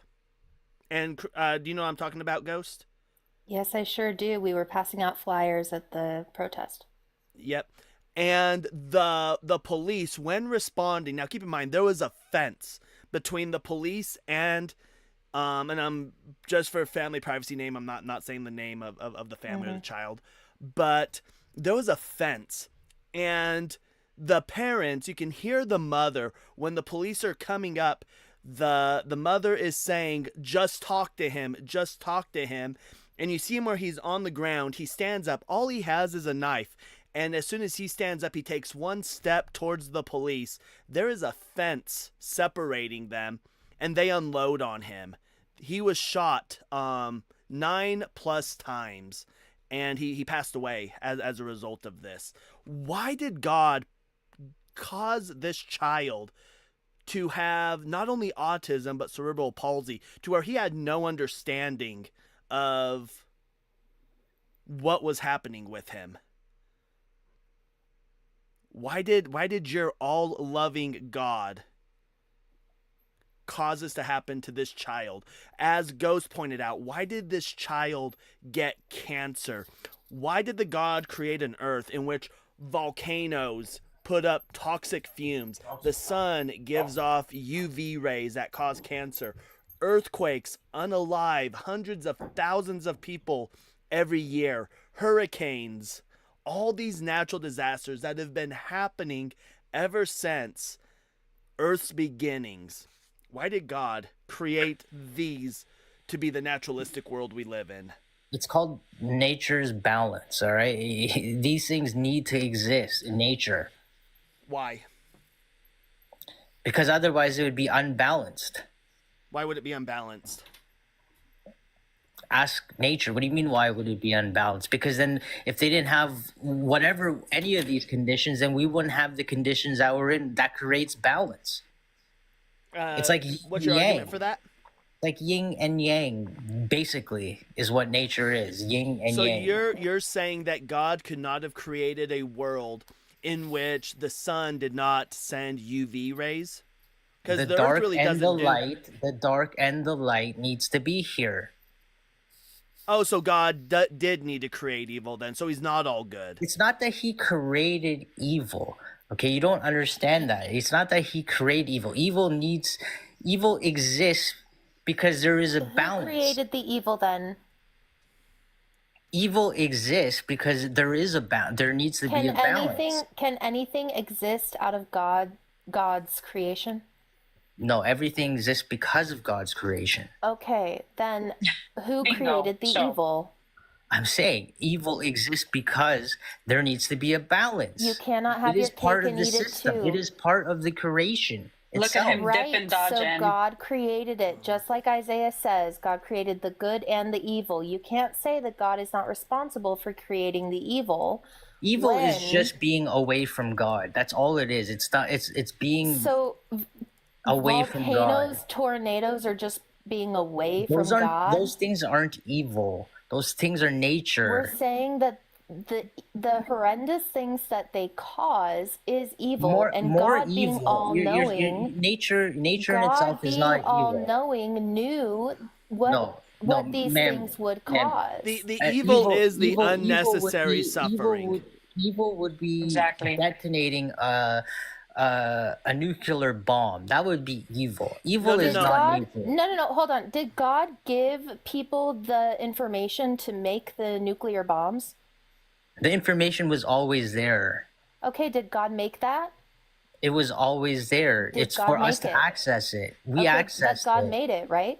He makes everything. Okay, then why did your God make nuclear bombs that cause so much evil? He did not make Nothing can exist outside of God's creation, so your God is responsible for the evil. He created the formula for it. That's what you're not understanding. You're saying, holy shit, dude. You are saying that your God creates everything. Seriously, fuck fucking listen to yourself for once. That your God created everything. Clearly, he created that formula for these bombs. Clearly, he created shut the fuck up. Clearly, he created everything. And when we literally hold your foot to the fire, you're sitting here dancing around, not taking into account that you are contradicting yourself.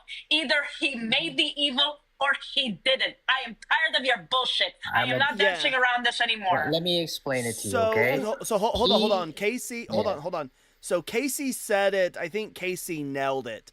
As I said, good equals the God did it. Bad equals God didn't do it. But anyways, I think we've been talking in circles. I think we have made our case. Let me just explain that whole part. No, we've heard your explanations, Mikey. We've heard your explanations. Yeah, it's time to move on. Yeah, you're done. She was saying stuff about like the nuclear bomb, right? It's the instrument. No, Mike. Yeah. So yeah, we do have a bunch of people in chat, and the issue that you're running into, if you're still in here for right now, is that you're going to say that, like, to live on this earth we need these. Gosh dang it! But you're going to say that we need these to be the case. However, in heaven, you're then going to be like, well, that's not the case, right? Well, it could be then that if that is the more perfect world, if that is the more preferred world, then God could have just created us into that world to begin with. Especially since it exists. Like, why not just put us all into heaven where all the goodness is? It does not make any sense. Actually, here. Oh my god! Yep. Y'all, and real quick, I am going to go, so Ghost, I am going to move on to a guest with over on Video Ninja. So if you want to go ahead and switch on over there. Okay, cool. Let me do this one more time though. It's better you than me, darling. You see me. My teeth are bared already. I had enough of his shenanigans. Yeah, now they won't be able to see your camera from Video Ninja. So the people on Video Ninja, so what you can see, they can see your camera, but nobody on TikTok or YouTube will see your camera. I am not All cute. right. All right, we'll go ahead. We're going to bring Sam up real quick. Hey, everybody. How's it going? Hey, it's going. Sam, can you hear, Ghost, can you hear Sam? I cannot. Hello. I can only hear Cyber. Oh, gosh. I thought that. Oh, Ghost is probably just going to have to chill here with me. Technology, I have this right? weird thing in a chat box from Director that says the guest won't be able to hear you, unfortunately. Oh, that's from you. Let me. Oh, dang! I thought this would fix that. Let's check room settings.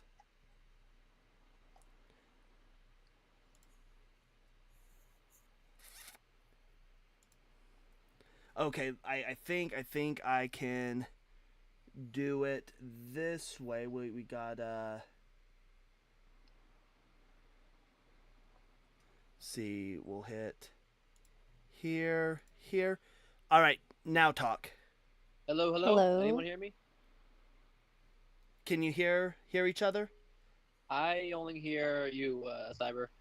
I cannot. Oh, dang it. I thought that would make it so that you all would be able to see each other. I'm sorry, Ghost. I thought that'd fix it. So anyways, Well, how old are you? If I can hear him on TikTok. Me? Sam or I can actually. Okay. Ghost, you just won't be able to interact with him. I was hoping this would make it so you'd be able to interact. So, but anyways, how old are you, Sam? I'm 27. All right, and are you a Christian? I am a Christian, yes. All right, and why is God a sick monster? Or why is he not? I guess would be my standpoint, right? Yes. Well, I kind of was listening in to you guys earlier and trying to kind of go off what you were saying, and you were kind of saying how God created cancer, or He allows cancer, and He allows all these bad things, Hmm.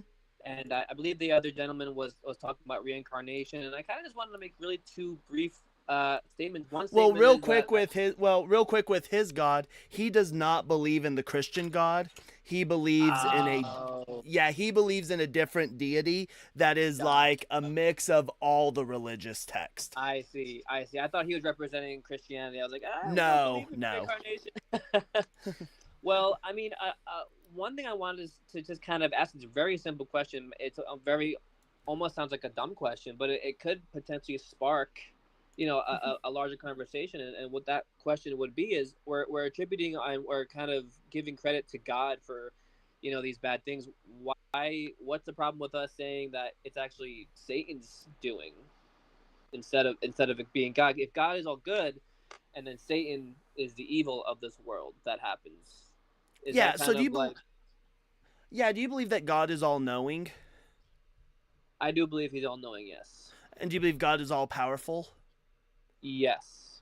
Right. And does Jesus not say, when talking about Lucifer, does he not say that from the beginning Lucifer was a liar and a murderer? Yes. Right. So that means, and it is implied that that is Lucifer's nature, correct? Yeah. I mean, in the beginning of time, I mean, really, I mean, time is only the construct of what we believe as. I mean, we know as human beings, we're in this kind of realm. God exists outside of that time and that space and that matter. So we really can't say beginning of time when it comes to God. But God is also, as we're talking about being powerful, He's also, He has that infinite power, but He also has infinite justice. And so when we talk about justice, we have to consider the fact that God doesn't make people just automatically bow down to Him. It's His desire for us. If it's His will, I mean, it's His desire, like I said, but it's not. He doesn't force us. He doesn't make us robotic, because that God is a God of love, as what we believe in the Bible. And so if He's a God of love, then that true love is it's a choice. We're not just kind of mind controlled to love. And so when we the question, kind of hold on though, that, real quick. The question is though, is if God created Lucifer and God is all knowing, and God and Jesus makes it clear that Lucifer was a liar and a murderer from the beginning, meaning at creation, why did God still create him? Well, let's say this. We know about Lucifer. He was the head of all music in heaven, and so at that point, it's implied that he was not at that point murderous and a liar. It was only after that fact that he developed that pride, and that's what birthed that first choice of revolting against the Lord. And so as a result, when you introduce the spirit of pride, it's not necessarily Lucifer, it's the spirit of pride, because God is spirit, and there are certain spiritual attributes that attribute to God, which have love, joy, peace, patience, kindness, etc., that's found in Galatians. But when you introduce now pride, which is an opposite or an anti of the other spirits of God, now that spirit can no longer be in heaven, because if that spirit is in heaven, it's not heaven, it's imperfect. So anything imperfect has to be cast out. Well, let me ask you another question. I'm getting at, though, sure. Yeah, so my question is, so if God has seen everything, right? God's all knowing. God has seen everything. Can we choose to do other than what God has already seen?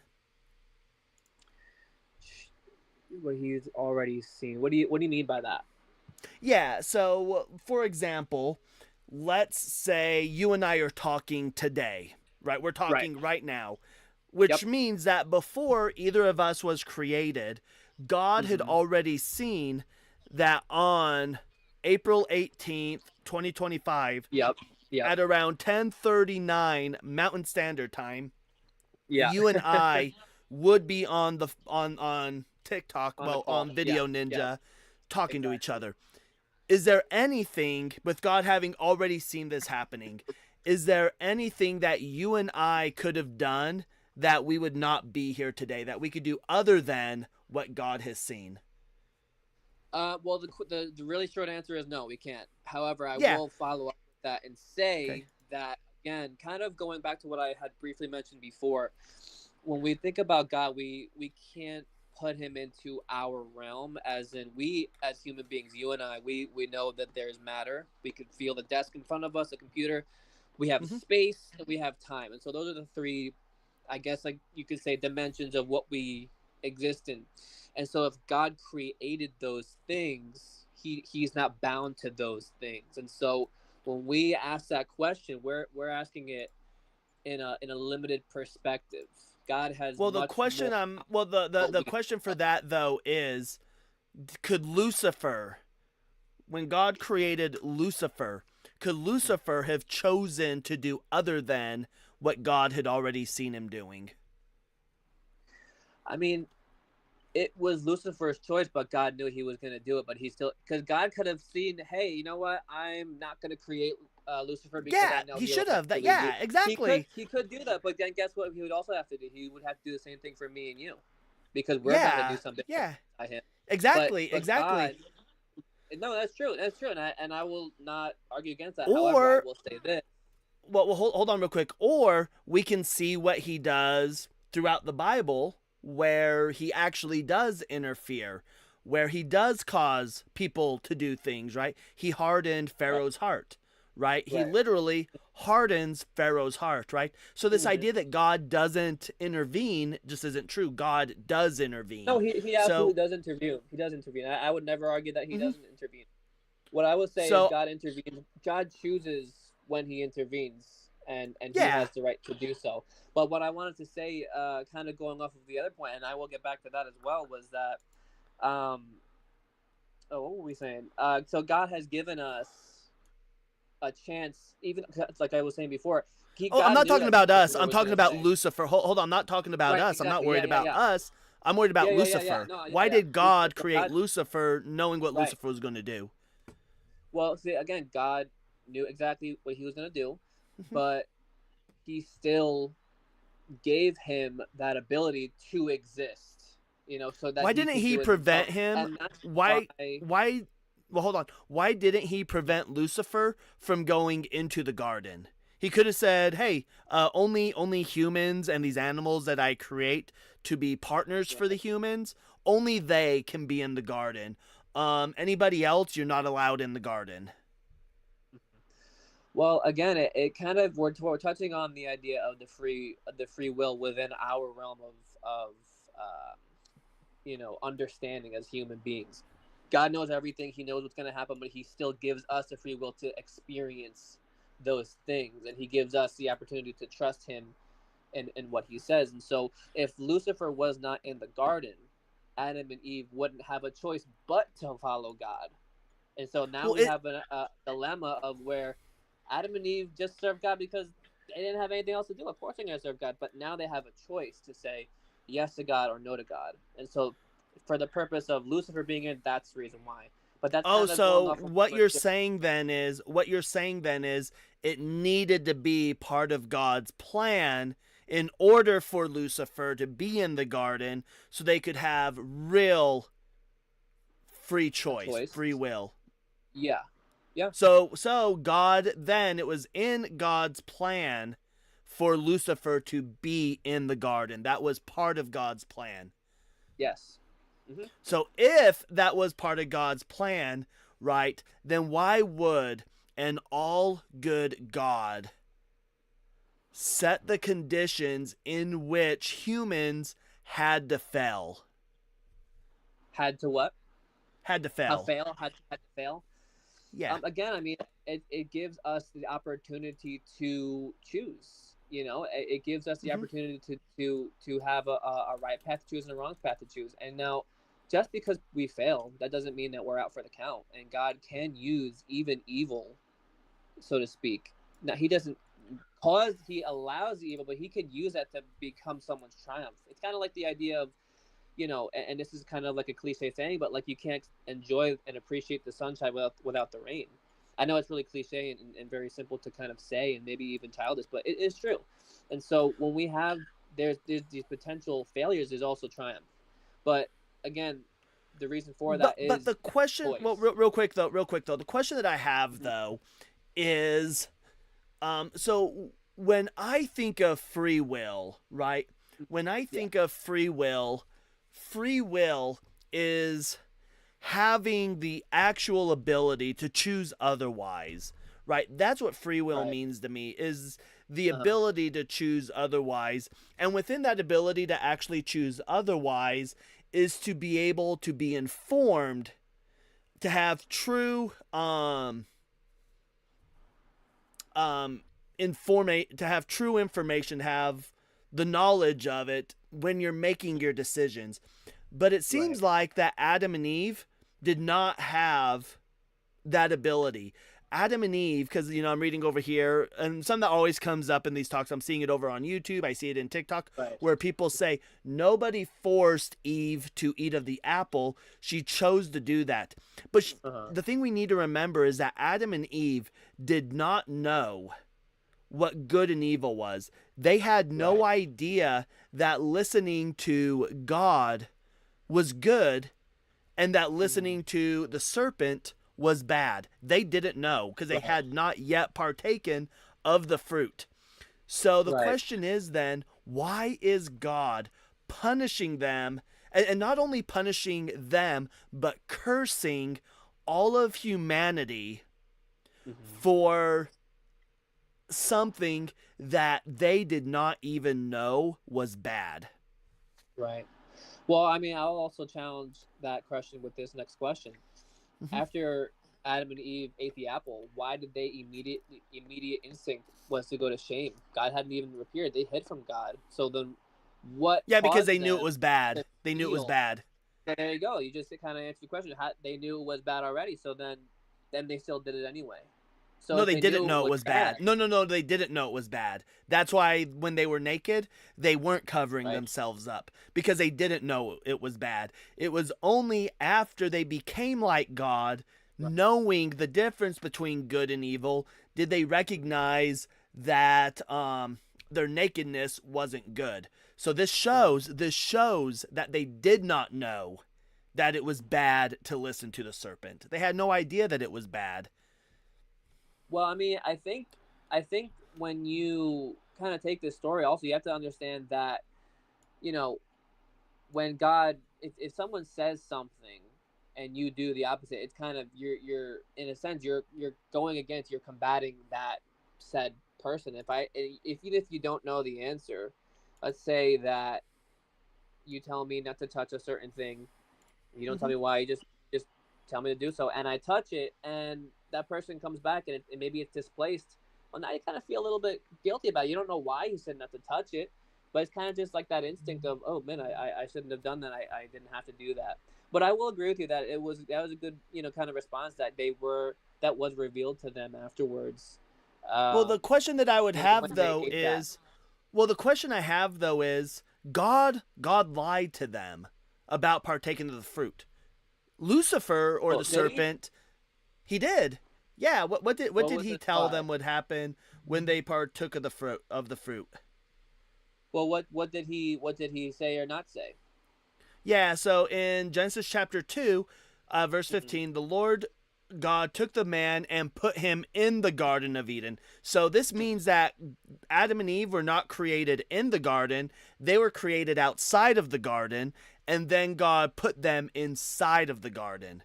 The Lord God took the man and put him in the Garden of Eden to till and to keep it. And the Lord God commanded the man, you may freely eat of every tree of the garden, but of the tree of knowledge of good and evil you shall not eat, for in the day that you eat, and we make it clear what a day is, right? Throughout all of Genesis 1, when we're having the creation, we're seeing day and night cycles. We know what a day is.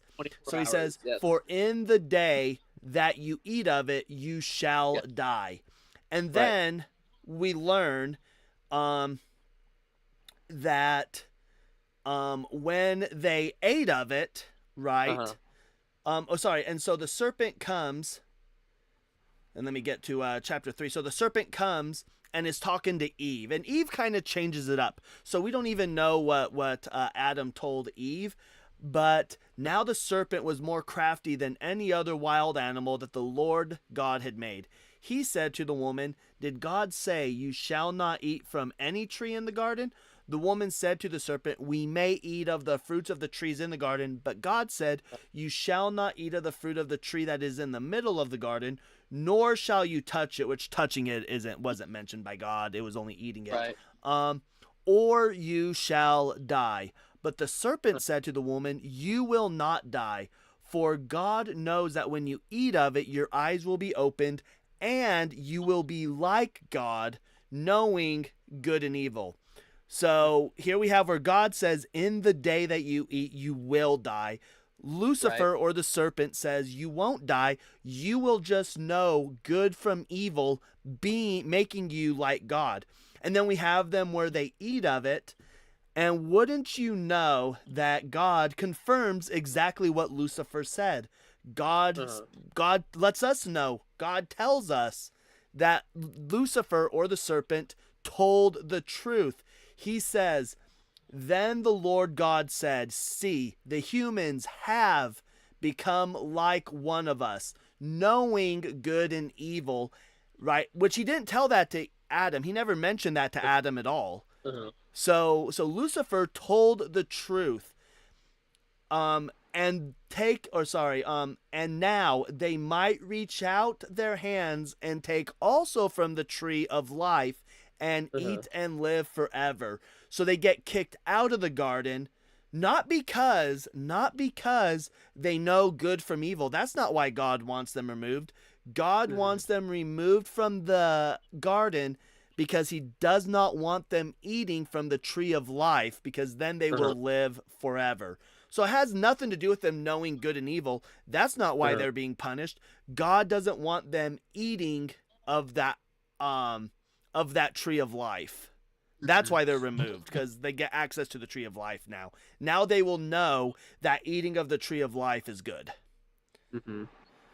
Yeah, no, I mean, honestly, Cyber, that whole passage for me has been, that's a good passage to go to. It's a great you know, what's it called, thing to bring up in a topic like this, where it's like that doesn't really make any sense if we're we're talking about God being all good. And honestly, I mean, again, in these situations, I never want to act like I know everything. And so I really truly don't have a specific answer to this. And in fact, I've read this and I'm like, oh, that's very interesting. The wording, in that passage. So again, I will say that in this instance, it is kind of difficult to kind of answer that, again, because I don't have all the answers. So to that specifically, I will say that there is some like digging to do, and kind of unpacking that, because there's a lot of things that we, it's hard to kind of understand. Like, okay, the day thing you mentioned, what is a day in this? Is it the same concept as it has been? Which I would say probably it is, 24 hours day and night. And so, analyzing it in that way is very important to break down. Correct. But however, I think also though is knowing that, as you mentioned, this was all part of God's plan, right? So because we have this, we get some cursings that God gives, and some of these cursings are going to be, obviously the serpent is going to lose its legs, it's going to slither on its belly, and we get those. But then to the woman, "And I will make your pangs in childbirth exceedingly great. In pain you shall bring forth children, yet your desire shall be for your husband, and he shall rule over you." And to the man, "Because you have listened to the voice of your wife, and have eaten of the tree about which I command." And can we just talk about real quick? Can we just do a pause and just take a note of kind of the misogyny that we're getting here? We're talking about how, "And yet your desire shall be for your husband, and he shall rule over you." And then Adam is getting punished. Adam's not getting punished because he ate of the fruit. His punishment is because you have listened to the voice of your wife and have eaten of the tree about which I commanded you. You shall not eat of it. Cursed is the ground because of you. In toil you shall eat of it all the days of your life. Thorns and thistles it shall bring forth for you, and you shall eat the plants of the field. And by the sweat of your faith you shall eat bread until you return to the ground. For out of it you were taken, you are dust, and to dust you shall return. So we get these cursings. But the other issue that we have is, if God is an all-loving God, do you have children? I don't. Okay, well, I have children.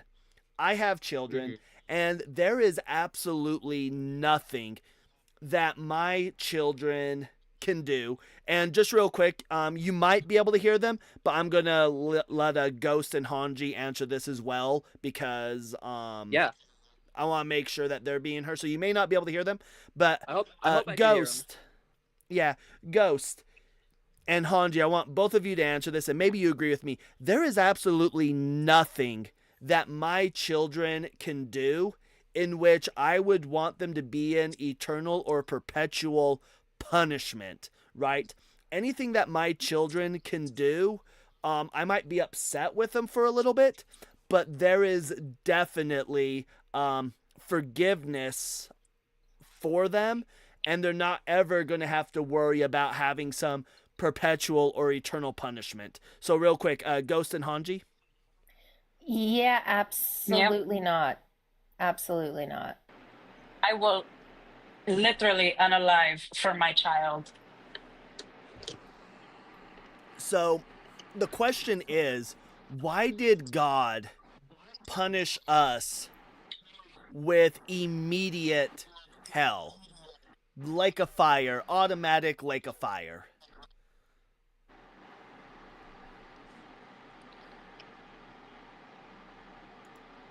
Oh, you there, Sam? Yeah, I'm here. Okay. Was that a question for me, or was that for the other guys? Yeah, that's a question for... Yeah, sorry, that was a question for you. I don't know if you heard them, but they both said there is nothing their children could ever do in which they will have eternal punishment, and Hanji will literally unalive for her child. Yes, absolutely. I eventually, when I have children, I will be doing the same. I will say briefly to that, the Bible does talk about how God desires for no one to perish, and I think again we can kind of go in, but this has happened in Genesis.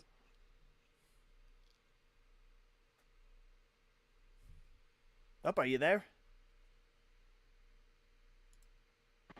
Hello, can you still hear me? Yep, I can still hear you. Okay, cool. I got disconnected for a quick second. Give me 1 second. What was I saying? Can you still hear me okay? Yep, I can hear you okay. Perfect. Man, where was I just now for a second there? We were talking about why does God doom us to hell? Yes. Well, no, I wouldn't say doom us to hell, because Adam and Eve did not go to hell; they were on the earth. So we won't go to that. They didn't go to hell in this instance. But what I will say is, again, we have to. I think there is a degree of, we do have to acknowledge the power that God has and the perfection of who He is, and what heaven really means, and what absolute perfection really means, and sinlessness, and any disruption of that is quite extreme. And so again, when we think about God, we have to understand that if He's perfectly good in everything, and He's perfectly just, and He's perfectly righteous, then anything that He will say, it is that.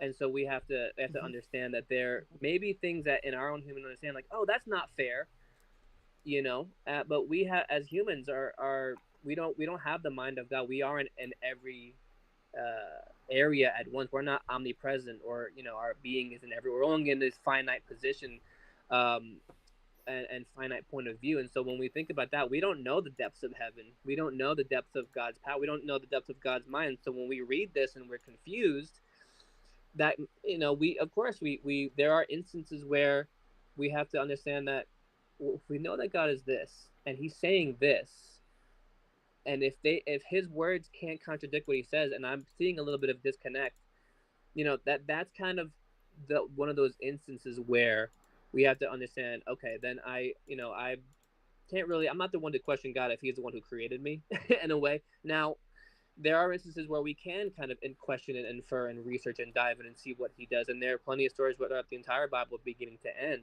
that we can come to Well, conclusion so on the things. question that I would have, though, is that God has instituted this punishment, right? So what happens to, so what happens, like me, I am an atheist, right? Clearly, I've read the Bible. I talk about the Bible almost every absolutely. night. I respect My that. panel, as a matter of fact, Ghost of Christian Past is named Ghost of Christian Past for a reason.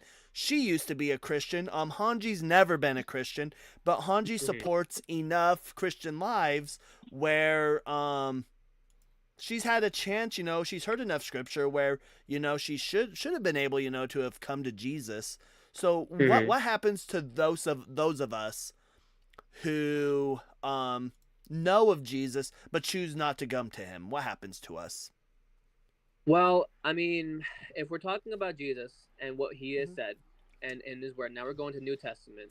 And so, really brief before I get there, we have to understand that the Bible is a collection of many stories, but it's also in a chronological order of in order of events. And so when you have things in the beginning of the Bible and then you have things at the end, there are going to be things that have developed, so to speak, like a beginning of a story. Like, I don't know, what's an example of that? You know what I mean, right? When I say that, Well, like, yeah, things develop in a story. but yeah, let's just get to the question, though. What Yeah, happens, I though? just wanted to preface that. So what Jesus says is, "I am the way, the truth, and life. No one gets to the Father but through me." And so if God has a dwelling place where he is, and he gave us the directions to do so, believing in Jesus and accepting that sacrifice, that's the directions, then that's how we get there. And so if we say, well, I don't really want to go that way, I want to do my own thing, and I want to do this way, and I want to do it that way, well, God's going to say, well, I gave you direction. I mean, you could go that way, but it's not going to get to my house, and you being someone who, let's say, you're going, there's a giant mansion, and you knock on that person's door and you say, hey, let me in, and that person has no idea who you are. Well, of course they're not going to let you in. They don't know who you are. And so when we take those analogies, now we put it to God. He gave us directions on how to get to heaven, and you don't follow those things. I mean, it's just pretty simple, that you won't be in heaven. So that might be a hard pill to swallow, but it's really simple. I mean, if you don't so I'm not gonna. do Yeah, what yeah. God So says, then that's how it goes. Yeah, so we won't go to heaven. So the question is then, right? The question is, as we discussed way back in the beginning, God knows my life before I was even created. He knew what Adam and Eve was going to do. You conceded that Lucifer being in the garden clearly had to have been part of a bigger plan. So the question then is, do we actually have, because I can't, you acknowledged earlier that we cannot choose to do other than what God has already seen. Correct. So why has God set people up on a path in which there are going to be the majority of the people, because the scriptures also tell us that it's only the few are actually going to choose. The majority are not. Why did God create a world in which he knows that the majority of the people are going to go into the lake of fire, but yet he makes it clear that it is his will that all return to him? Yeah, it's his desire. It's his desire for people, no one to perish. But he knows that people will not follow him.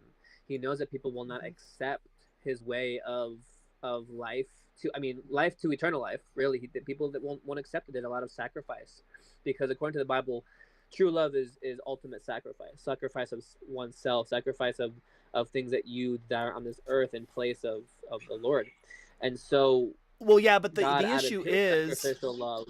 Well, real quick, the issue with this, though, is that before we were even created, God already knew what we were going to do. He Yes. already knew, right? Right. But this also means that God knew, because we don't choose belief, right? There's been plenty of studies done on this. We don't choose belief, right?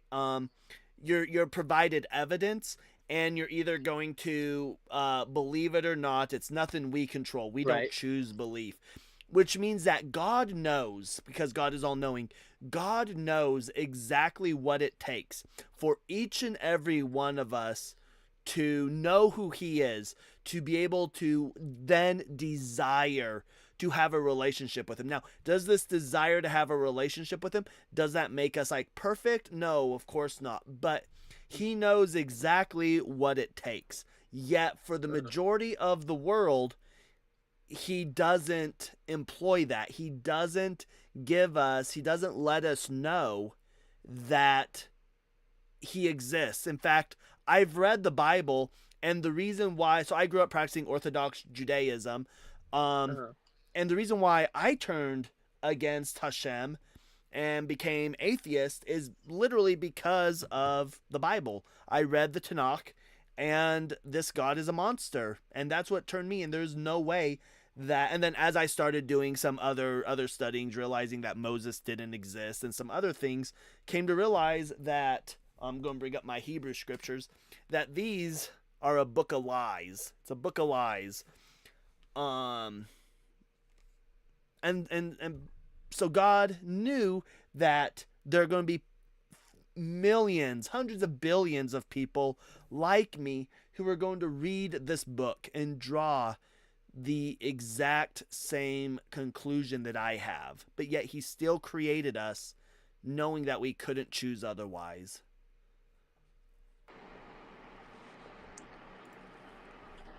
Mm-hmm.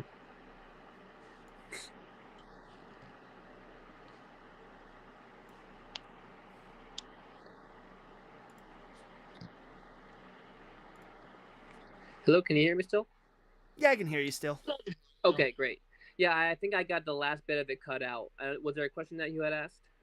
Oh, yeah, all I said was that God created us knowing that we would not be convinced, that there are going to be hundreds of billions of people throughout history that would read the scriptures themselves and draw the same conclusions that I have, that this God is a monster as portrayed in the writings that he inspired. And then once we get diving into historical texts, we come to realize Moses didn't exist. When we look at Daniel was written right around, we know today that the book of Daniel was probably written right around the Greek occupation, that Daniel was not written during the Babylonian era, not even close to the Babylonian era. In fact, Daniel gets some things that are blatantly wrong. We know historically today that, for example, Belshazzar was the son of Nabonidus. We know that today. He was not the son of Nebuchadnezzar. So we know that there are falsehoods contained in the scriptures, and God created me. I haven't heard of Moses not being real. I'm pretty certain we have archaeological evidence of events such as this parting of the Red Seas and there being chariots at the bottom of them. I have never heard of Moses not being. Oh yeah, so those are Ron Wyatt. Yeah, so those are Ron Wyatt. The chariots. Just real quick, side quest here. So yeah. I scuba dive. The chariots. They're not actual chariot wheels. They're what's called wagon wheel coral. They're all over the world. I'm going to need to go get some pictures that I've taken of some other ones. But they're not wagon wheels. And if you ever get a chance, study what those ones look like that Ron Wyatt made the claim of. Look at what those look like. And then take a study of the wagon wheels that would have been present during that time period. They look nothing alike. As far as the parting of the Red Sea, that is what's called beach glass. Beach glass is what happens, and we see them in deserted areas. So what it is when you get sands that are super hot, because we get glass from sand. So when you get sand that gets super hot in the desert heat, and you have the water rolling over it, and it makes it super smooth. and so it becomes what's called seed glass, or sea glass is what it's called. Just Google sea glass. And then you'll hear the thing with like Mount Sinai. You'll hear about how Mount Sinai looks black. If you study the extremely early days of the Levant area, it was extremely volcanic, and those rocks, if they were actually burnt with that high of heat, they should be burnt all the way through. They should be black, but when you break them open, they're normal inside. It's literally just because of the ash from its early days, or the early volcanic days. You'll hear about the rock that Moses supposedly split. If you do research on that and you actually look at a zoomed out picture of it, you'll see that none of the erosion actually comes from the rock itself. It comes around, and that area used to be prone to heavy flooding every year. What are some other ones that we hear about? But evidence against the existence of Moses is we have so and you're also going to hear things about the sulfur at the Dead Sea, because that's where Sodom and Gomorrah was supposedly near the Dead Sea. So if you ever take a look, sulfur actually burns, and when it burns, it goes black. It's not white, it goes black. How sulfur balls get formed, and we know how they're formed. So there is a bacteria. So do you know how Dead Seas are formed? No, I'm not sure. Okay, so we have the Dead Sea there. We have one in Utah. And the way Dead Seas are formed is they have an inlet, so the water can go into the area, but there's no outlet, so the water cannot get out. And so the water is trapped in there, and all natural water has salt in it. It's just in very small amounts. And that's because salt comes from rocks and other things. It's just found on the ground naturally. So the Dead Seas are called Dead Seas because there's no outlet. So when the water goes in there, it evaporates out and it leaves the salt in there. So they get a really high salt content. And there's a bacteria that eats the salt. And essentially when the bacteria, I don't want to say poop's not the right word, but when the bacteria gets rid of the byproduct of eating the salt is sulfur. That's the byproduct of it. And then when you go to areas like so you'll see at Dead Seas, you'll see layers of sulfur. And then so all these things that you've heard, we have natural explanations for them. But with the with the Exodus, there's no evidence of it. We would expect that if there were as many Israelites that left as we saw, and we do know that the Bible states that they formed a camp here and they stayed here for X amount years, and then they moved over here and they stayed here for X amount years, and they kept doing that for 40 years. We would find evidence of this. We would find little settlements. We'd find pottery. We just find evidence, and we don't find any for that mass amount. So do some study on that. Actually, stay away from Ron White and do some actual studying on that. I really respect all the information that you're giving. I haven't actually taken a deep dive into things like this, and I appreciate that. I will definitely say there's a lot of topics in the Bible that I feel like are again worth discussing, and I definitely will. I'm glad I found your account here, and I definitely will be tuning into everything you guys you say. It's very interesting. Obviously I think we're both kind of in the same boat where we started. You believe your things, and I do still believe in what I believe. However, I think out of the nature of what I do believe in, I'm open-minded to hearing things, and I'm not afraid of saying, hey, you know what you're saying is it makes sense, and I can't argue with that. I'm not going to be the one, oh no, this is this way, and I believe this my whole life. I'm not going to be like that. And I think that when people who claim to be Christians do that, they misrepresent themselves. And so I don't want to be that person. I appreciate that. I Yeah, appreciate I that. appreciate what you said, and I would love to actually continue, but I do have to. I'm not in Mountain Standard Time. I'm in Eastern Time, so for me it's 1 o'clock in the morning.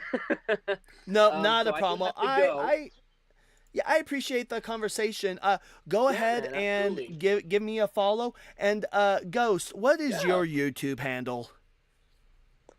Oh, I'm just Ghost of Christian Yeah, once I Past can hear them, I everywhere. can't hear them, but Yeah, and then my co-host is Ghost of Christian Past. Go give her a okay, follow as well. And absolutely. some other people to give a follow as well.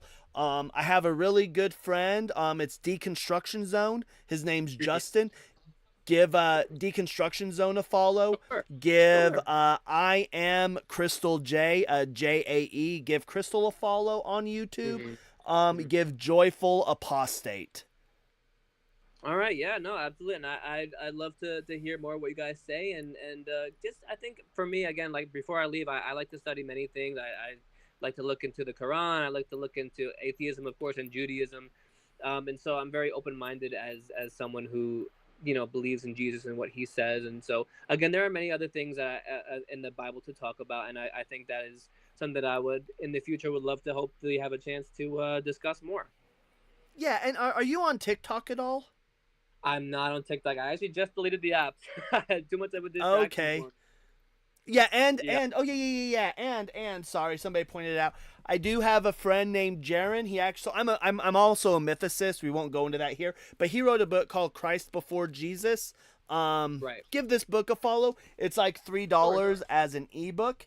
Give it a Hmm. buy. Give it a read. It's very informative. He's a data scientist.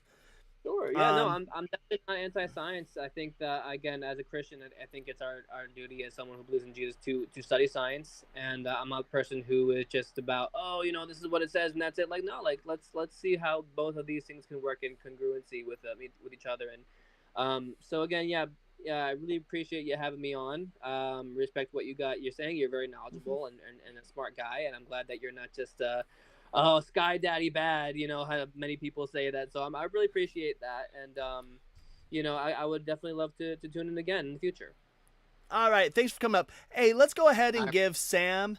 Let's give Sam some W's. I am going to go use the restroom really fast.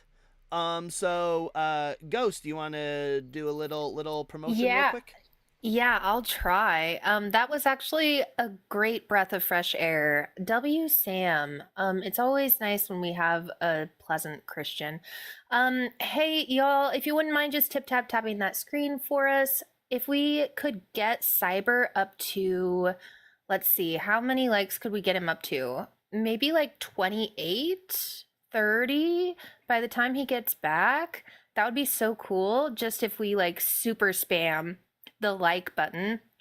And then he does have a gift goal up. Gifts are not required, but they are always appreciated. And if you haven't followed and or sent a heart me / collected your points up there in the top left hand corner of your screen, where you can get your points. Apparently TikTok points are important.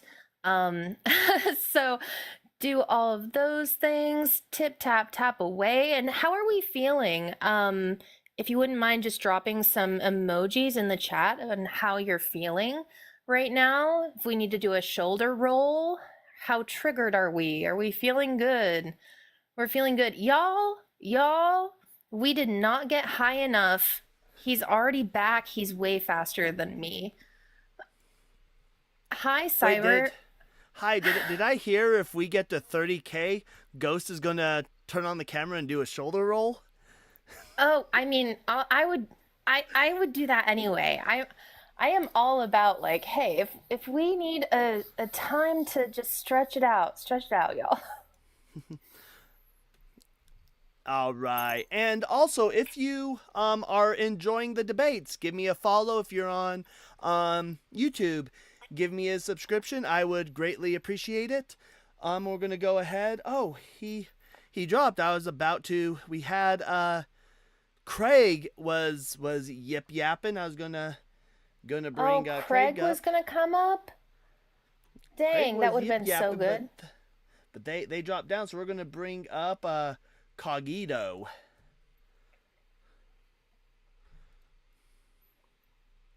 Hey, Cognito. I have a couple questions before we get started. Can I grab your age for TikTok purposes, please? Oh, I'm 22. Awesome, possum. And just to like set this on the right tone, are you also incognito? No, it's pronounced okay. cojito. No, I'm not incognito. Oh, okay. Okay. Cojito. I like that actually better. Awesome. How can we help you today? I just wanted to have a conversation, see what's on your guys' mind,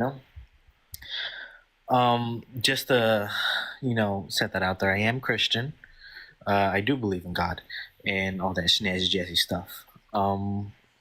And I like to come on to a couple of different TikTok lives and, talk to different people and see what their, views are on anything, whether that's the Muslim faith, the Jewish faith, or, atheists, agnostics, and like all this other different stuff. So. Mm-hmm. So my question is, why is God a sick monster? Why is God a sick monster? Mm-hmm.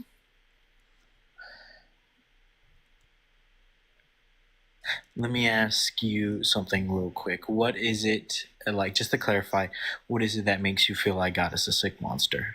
Oh, he's perfectly okay with slavery.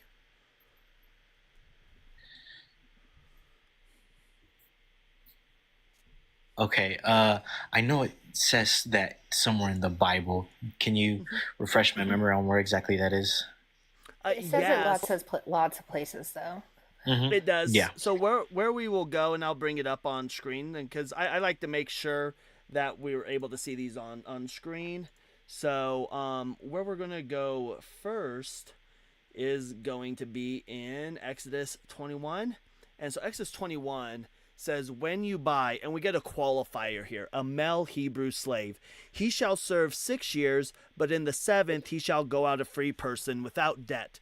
If he comes in single, he shall go out single. If he comes in married, then his wife shall go out with him. If his master gives him a wife, and she bears him sons or daughters, the wife and her children shall be her master's, and he shall go out alone. So break this down real quick. So if I'm the male Hebrew, and I can go into indentured servitude because I get to go out on the 7th year. Now, if I go in single, I will go out single. Now, let's say Ghost and I are married, and I go in married with Ghost, and we have children together in this hypothetical. Then we get to go out together. Now, let's say I go in single, but the master wants to give me a wife. And so the master gives me Ghost to be my wife. And we have children while we're in this. Then I get to go out free. However, it says here, the wife and her children shall be her master's, and he shall go out alone. So Ghost and our children together do not get to go out free. She and the kids are stuck. But then it says, but if the slave declares, I love my master, my wife, and my children, I will not go out a free person, then his master shall bring him before God. He shall be brought to the door or the doorpost, and his master shall pierce his ear with an awl, and he shall serve him for life. So I'll get my ear pierced, and then I serve forever. That's a symbol that I'm a slave forever. Verse 7, when a man sells his daughter as a slave, she shall not go out as the male slaves do. And then we get some other passages here that essentially states that if a master takes on an additional concubine and the other concubines are not able to continue living at the condition in which they were living to enjoy whatever they were enjoying, then they get to go free because the master's not fulfilling his end of that. But this is talking about, indentured servitude, correct? Yes. So the issue that we run into here is we're going to go to Leviticus 25. And the reason why I point this down here first is because whenever we talk about these slavery verses, it always turns into, well, it's talking about indentured servitude. It's not actually talking about chattel slavery. So I point this out first because and do you know what that 7th year is called? It talks about on the 7th year they get to go free. Do you know what that year is called? No, I do not. Yeah, it's referred to as the year of Jubilee. So over here in Leviticus Oh. 25, we get the year of Jubilee. And essentially it says, you shall count off 7 weeks of years, 7 times 7, so that the period of 7 weeks of 7 years gives 49 years. You have the trumpet, boom, boom, boom, boom. It says, in the year of Jubilee, you shall return every one of you to your property when you make a sale to your neighbor. So essentially this is saying like, hey, if you're an indentured servant, you get to go free. But we're going to start here in verse 25. So if any of your kin, we can agree that kin refers to family members, probably somebody that's part of a tribe, stuff like that. So it says, so if any of your kin falls into difficulty is selling a piece of property. So if I'm struggling, I'm going to sell my property. And then my next of kin is responsible to buy that if they can. Now, let's say I've already gone into difficulty. I've sold my property, but I'm still struggling. So I've already gone into difficulty. Now I'm going to become dependent. Dependent means that I'm going to go to a family member or another Israelite in this case, and I'm going to say, hey, I am struggling still. I've sold my property. I'm still struggling. Can you help me out? And when I become dependent, that means they give me a loan, and I pay back the loan, and they can't charge me interest. I'm not an indentured servant yet, though. I'm just dependent. But in verse 39, if any who are dependent on you become so impoverished. So now we're getting this impoverished. That they sell themselves to you, you shall. So now I've sold myself into indentured servitude. You shall not make them serve as slaves. They shall remain with you as hired or bound laborers. They shall serve with you until the year of the Jubilee, which is that 7th year. For they are my servants, whom I brought out of the land of Egypt. They shall not be sold as slaves are sold. But now we get into a switch here where God endorses chattel slavery. It says, as for the male and female slaves whom you may have. So now we're going to get some actual indentured chattel slavery. It is from the nations around you that you may acquire male and female slaves. You may also acquire them from among the aliens residing with you and from their families who are with you, who have been born in your land. They may be your property. Now remember up here, it says up here that they shall not be slaves, but they are just to remain as hired or bound laborers. But down here, it says they may be your property. You may keep them as possession for your children after you, for them to inherit as property. These you may treat as slaves. But up here, we learned that, you shall not make them serve as slaves. So we get a distinction here. So we have where the Israelites are not to be treated as slaves, but the people of the other nations can be treated as slaves. It's chattel slavery. Why is God okay with chattel slavery? Okay, so for first things first, it's important to understand that the Bible was written under the context of it being a book of, a history book of sorts, right? Where people, kept up with history and the history of God and things back in that time, in that day. So it's also very important for us to look at what's going on in that day and age and what is happening in that time whenever we look at these certain passages, because obviously if God would have it, he wouldn't have any kind of, slaves be around and anything like that. But God is trying to show, people how to properly treat their slaves and how to properly treat these people who are going into servitude, right? But do you know what the scripture says about their treatment?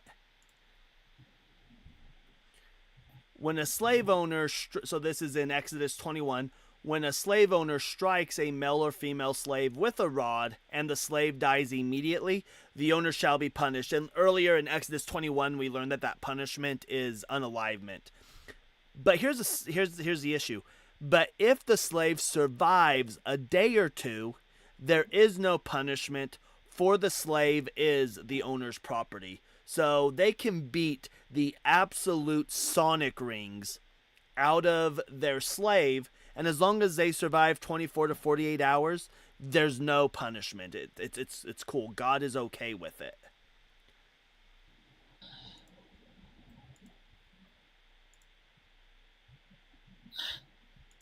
Mm-hmm. Well, yeah, obviously, I disagree with that. Me personally, we shouldn't be, beating on people, clearly, right? Mm-hmm. I agree, but But these are God's law. God's saying this is okay. Remember, God, this is in Exodus 21. And the slavery laws are right after God gives them the 10 commandments. And the 10th commandment, God is okay with slavery. Part of the thou shalt not covet, it lists male and female slaves in there. And then right after the 10 commandments, bam, we're right into these slavery laws.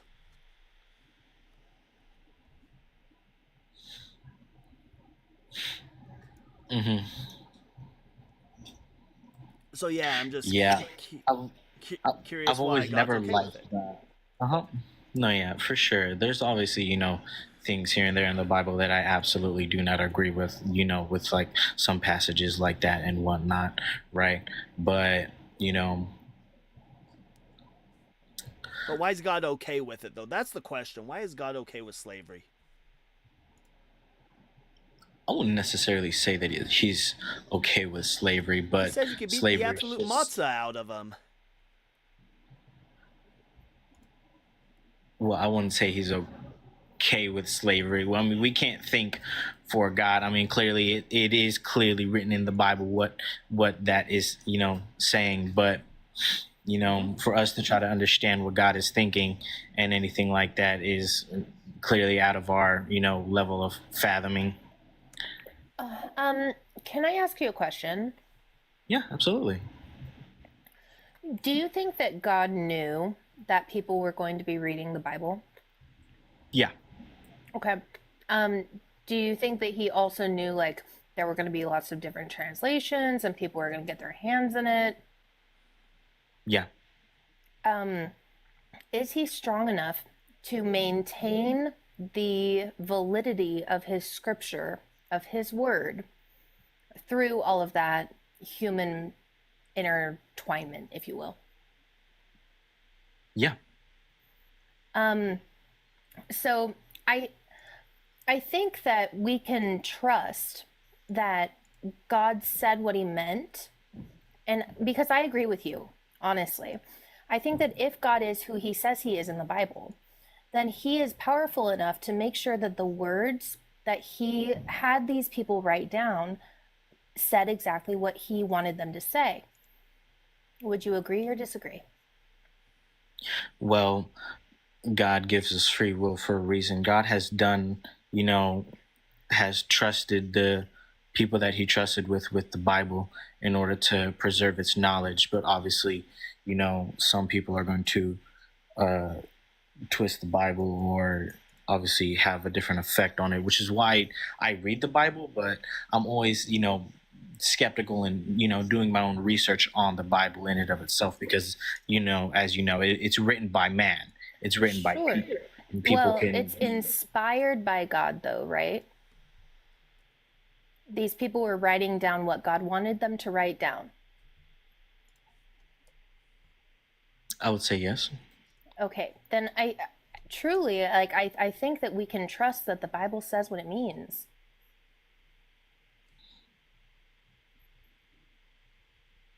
Mm-hmm. So when you say it's convoluted and like, well, that part of the Bible is like, maybe it doesn't mean what it says. No, it does. Because God is strong enough to make sure that the Bible still says what he intended it to say thousands and thousands of years ago when he had these people write it down. He's strong enough to make sure that the words would have been maintained throughout all of translation. I think then that kind of gets to a thin line where God would be, you know, manipulated of the world, and God doesn't necessarily. Well, Not I don't necessarily understand. of the world, but I don't think that he would allow somebody to take his word and twist it. Because But this is what's people supposed do to every draw day. us closer to him, right? This is what we're supposed to be able to study so that we find God. Oh my gosh, the baby got a heart me. That's I saw that. hilarious. That was Sorry. crazy. Oh my God. Sorry, that was a sidetrack moment. But yeah, when we're looking at these verses that talk about slavery, we can see there's two different kinds of slavery, and the chattel slavery that we're talking about, these people were enslaved for life. There was no way out. They were not being paid. You were allowed to beat them. You were allowed to grape them. You were allowed to do anything because, as the Bible says, they are your property, right? I think that God knew what he was saying when he told whoever he told to write those words down. I think he knew. Yeah, and I definitely agree with you on that end. So if he knew what that meant to us, how is it that that's not actually what it means? Well, I'm not saying that that's not actually what it means. Clearly, it says what it says, right? Okay. That's good. I thought you were saying that it did not mean what it says. And I was like, no, let's slow down. It definitely means what it says. Yeah. It says it clearly in black and white and highlighted Yeah. and everything like that, right? But I think it's more important to, well, obviously, you know, slavery is bad. I'm not trying to say it. I don't want my words to get misconstrued or anything like that. But it's important to not confuse our free will and our choices that we make in our life versus God allowing us to make those choices, right? And then hence blaming God because of the choices that we made and God allowed us to make. Could God have said, don't have slaves in the 10 Commandments? Yeah, but he didn't. Why not? That I don't know. I couldn't speak for God. Well, he says, don't murder, don't lie, don't steal, right? I feel like don't own slaves is on that same playing field. These are bad things to do. But instead, he goes out of his way to make special rules about how to do something that is horrific. Mm-hmm. I would also say, you know, so I grew up practicing Orthodox Judaism. I grew up wearing these, right? So these are commanded to be worn in the Bible, right? Our tzitzits. We are commanded to not wear mixed linen. When we pray, this is a prayer shawl that we wear, and so we're required to, you know, wear these when we pray. We're not allowed to eat shellfish. We can't eat pork. We have all sorts of kosher laws. Right now is Passover. Passover has its own set of laws that we have to do. And God gave these commands that, you know, kind of goes against what the cultural norm is. But yet God was like, and slavery, though, like kind of what Ghost was saying, God should have, if God wanted Israel to be the example, should have ended slavery and said, hey, remember when you guys were slaves? You didn't like it very much, so don't do that to other people. But instead, God says, hey, remember when you guys were slaves? You're not allowed to enslave each other, but those other people, do whatever you want with them. Just make sure if you're going to beat them, make sure they survive at least 24 to 48 hours. And in the New Testament, with this quote unquote new law that Christians like to believe, we don't get any condemnation of slavery. God never once in the New Testament even commands to end slavery. Matter of fact, it says slaves obey your masters in the New Testament. Even fact, even the harsh ones, it says, specifies. Well, and Jesus gives a parable. Jesus tells a parable where, because the idea of parables is where you tell a fictional story, but it gets across a moral point or a point that Jesus wants you to know. And in this story is the faithful or the unfaithful slave. It's found in Matthew chapter 22, starts in verse 45. And in this, essentially, it's kind of where Jesus is kind of giving a parable about his second coming, where it talks about this master who leaves, and he doesn't come back when the slave expects him to. And so the slave starts to mistreat the other slaves, and he doesn't do his work. He stops doing his work. But then the master comes, and so it goes, who then is the faithful and wise slave, whom his master has put in charge of his household, and to give the other slaves their allowance of food at the proper time? Blessed is that slave whom his master will find at work when he arrives. Truly, I tell you, he will put that one in charge of all his possessions. But if that wicked slave says to himself, my master is delayed, and begins to beat his fellow slaves and eat and drink with drunkards, the master of that slave will come on a day when he does not expect him, at an hour that he does not know. He will cut him in pieces and put him with the hypocrites, where there will be weeping and gnashing of teeth, right? So even in this case, Jesus is fully okay with, like, hey, these slaves, if they're not doing what they're supposed to, hey, they get beat. That's what happens. They get beat unalived, and they're going to deal with gnashing of teeth. There's consequences for not doing what you're supposed to do as a slave. And so I just feel that a good God, an all good God, would not be okay with the injustice of slavery.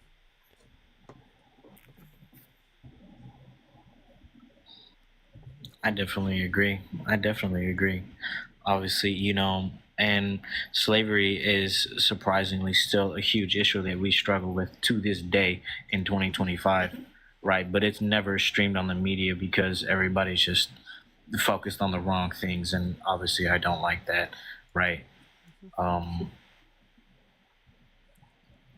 But so you can agree, though, that because God is okay with slavery, that makes him a sick monster, right?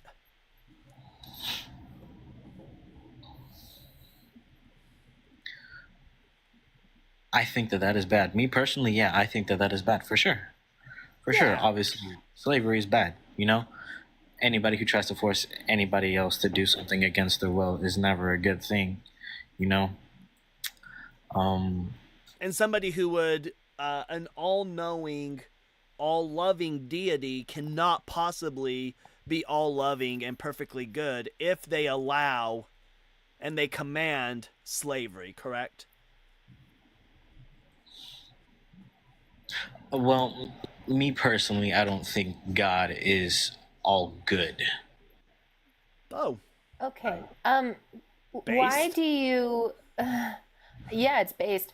Why do you want to worship a God whose morals go against your own?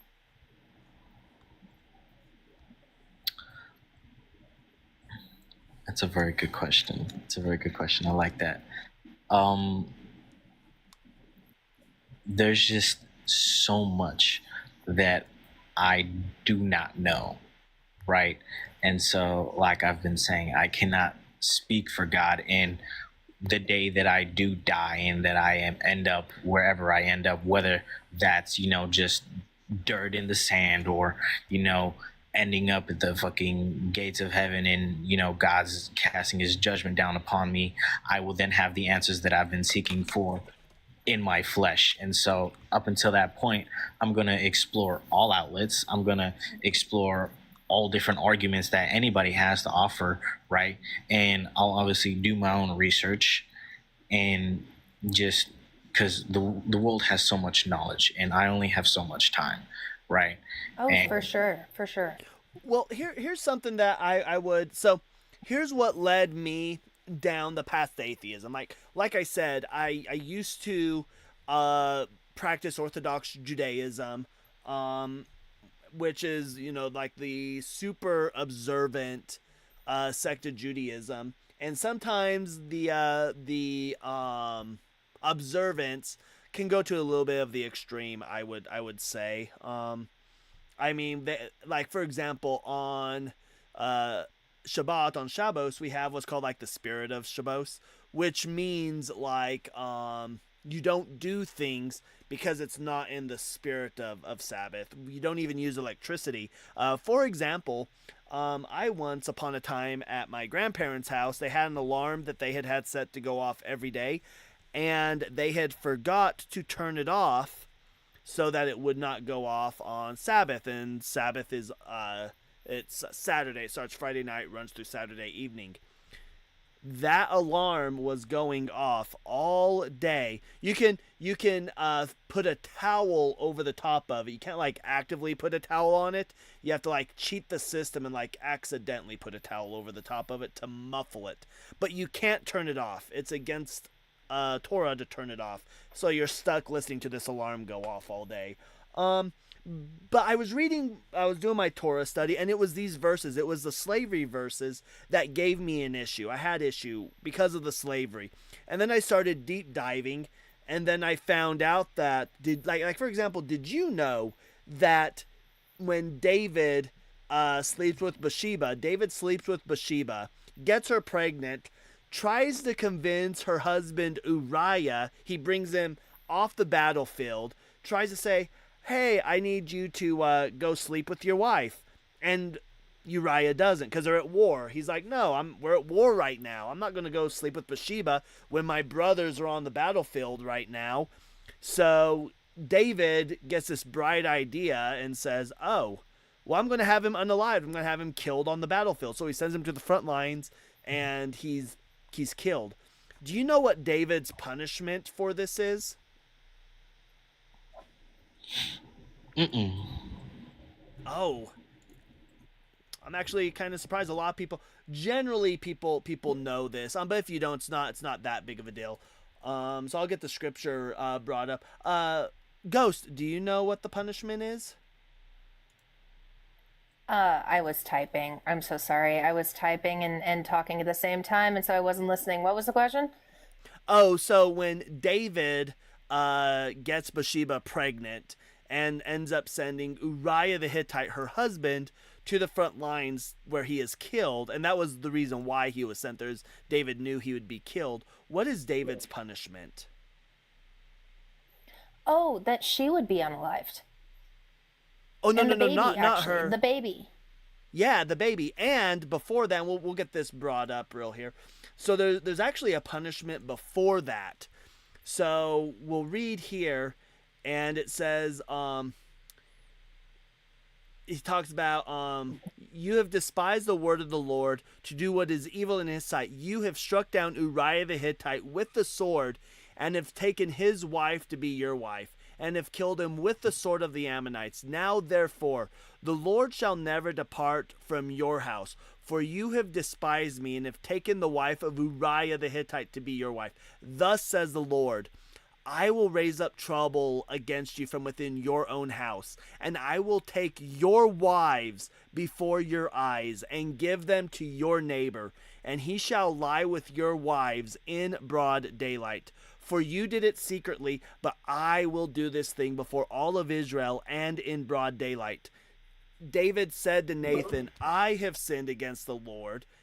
Nathan said to David, now the Lord has put away your sin. You shall not die. Nevertheless, because by this deed you have utterly scorned the Lord, the child born to you shall die. Then Nathan went to his house. And then here we get this whole passage where this child is suffering for 7 days. And during these 7 days, David is not leaving the child's side. He's refusing to eat. And he is pleading with the Lord to save this child. And the child dies. Now, when we go over to Samuel, so the punishment is initially that David's 10 wives are going to be raped. They're going to be raped by Absalom, and it comes to fruition in chapter 16.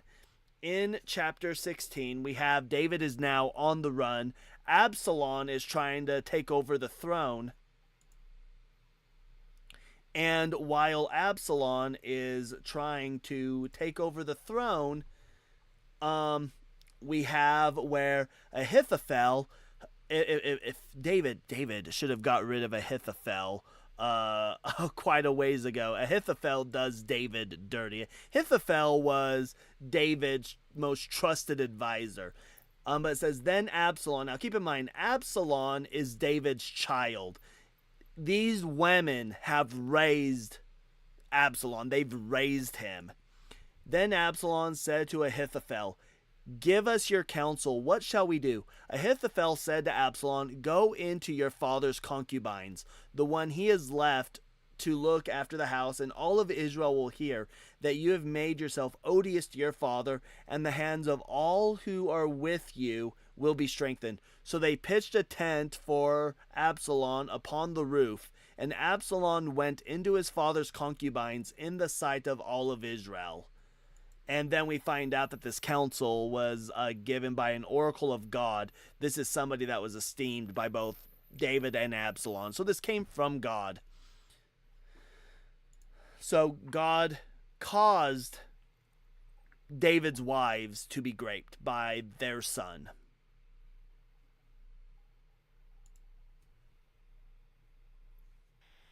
There we go. Ooh, real quick, let me. What book was that? That was Samuel what? Oh, that is. So we're going to be in 1 Samuel chapter 12. For the first one, for the first bit, and then it comes to pass. It happens in chapter 16 at the end.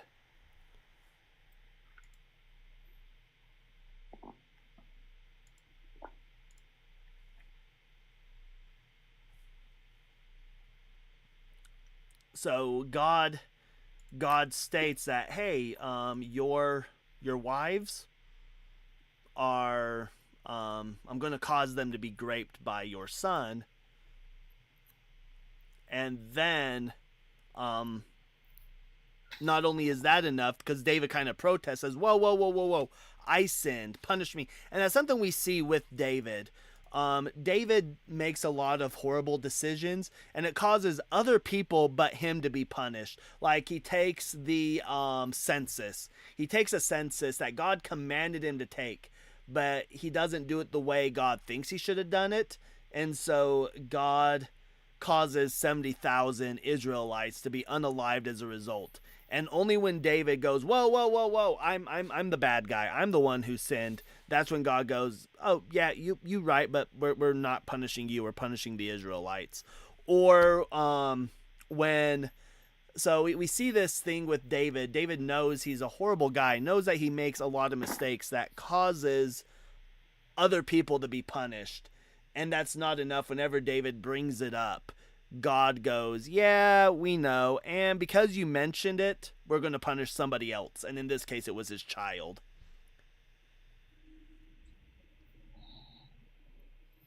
Mm-hmm. So I think these are all things that make God a sick monster. The law states, under the law, David and Bathsheba both should have been unalived. According to Deuteronomy 22, both of them should have been unalived. Now, we could look at it as David is in a position of power. Bathsheba couldn't necessarily say yes. So if we take it that view, then David should have been unalived, should have been stoned to unalivement. But God doesn't want David punished. God changes the law for David and causes his child to die and causes his wives to be raped.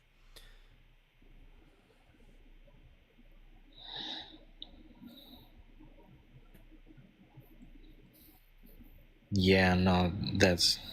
Can you guys hear me? I don't know if you guys can hear me. Yeah, I can hear you. Okay. Well, it's just because I was looking at my box and it wasn't highlighting, so I don't know if you guys can hear me. Okay, but yeah, dude, that's absolutely disgusting, for sure. Yeah. So something that I would recommend. So here's what I did. Right? Here's what I did. I was in the same dilemma you were in. I'm like, oh no. Oh no. And so what I did is I went back and I reread the Bible. And the nice thing is, so my version, so my little Hebrew version here, not only do we have it in Hebrew, but we also have Rashi. Rashi is a great Jewish sage. I have Rashi's commentary on it. But I started reading it, and I went through to reread with a non-bias. I went in, I'm like, I'm going to read this, and when I initially read it, I wrote down the good things that God did and the bad things that God did, and then I also did the good things that Lucifer did and the bad things that Lucifer did. Now, as a Jewish person, Lucifer doesn't exist. Lucifer is not a character in Jewish theology. It's Satan, and Satan is kind of like a hitman for God. He's like a messenger or a hitman for God specifically. But I wrote those lists down, and I come to the realization that God is a monster. And then outside of that, I then went in and started looking at the historical events and came to realize that these historical events, many of them never happened. As far as like Moses, Noah, many of these things just never happened. So that's what I would say to you. Reread the Bible in its entirety. Start with the Old Testament, read it in its entirety. You can go ahead and skip over in Genesis a lot of the genealogies. Those are boring. But read it and try to read it from a non-biased source. And just write down lists of good things that God does, bad things that God does, and then realize and be like, are these necessary or are they arbitrary? For example, one of the good things that people will say is, well, God gave us the atonement. But the atonement's 100% arbitrary. The atonement, not even required. It's only required because God set the rules to say it was required. God could have quite literally said, you know what, and I'm going to, this comes from my friend Joel Reed's Bible. So if you see Joel, this is from him. God could have quite literally said, hey, for 40 years, you're going to be tickled relentlessly by feathers. For 40 years. And after that, you can then be forgiven.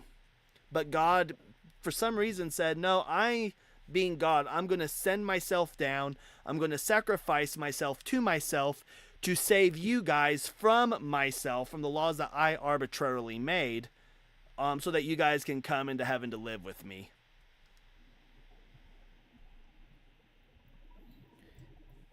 Mm-hmm. So is that something you think you could do? Do you think you could give the Bible another read and actually read it from a non-biased source and just write things down, and maybe you can come to the realization of who Yahweh really is? Yeah, for sure. I think that's always a good idea, because I have my own Bible. I have it right here next to me.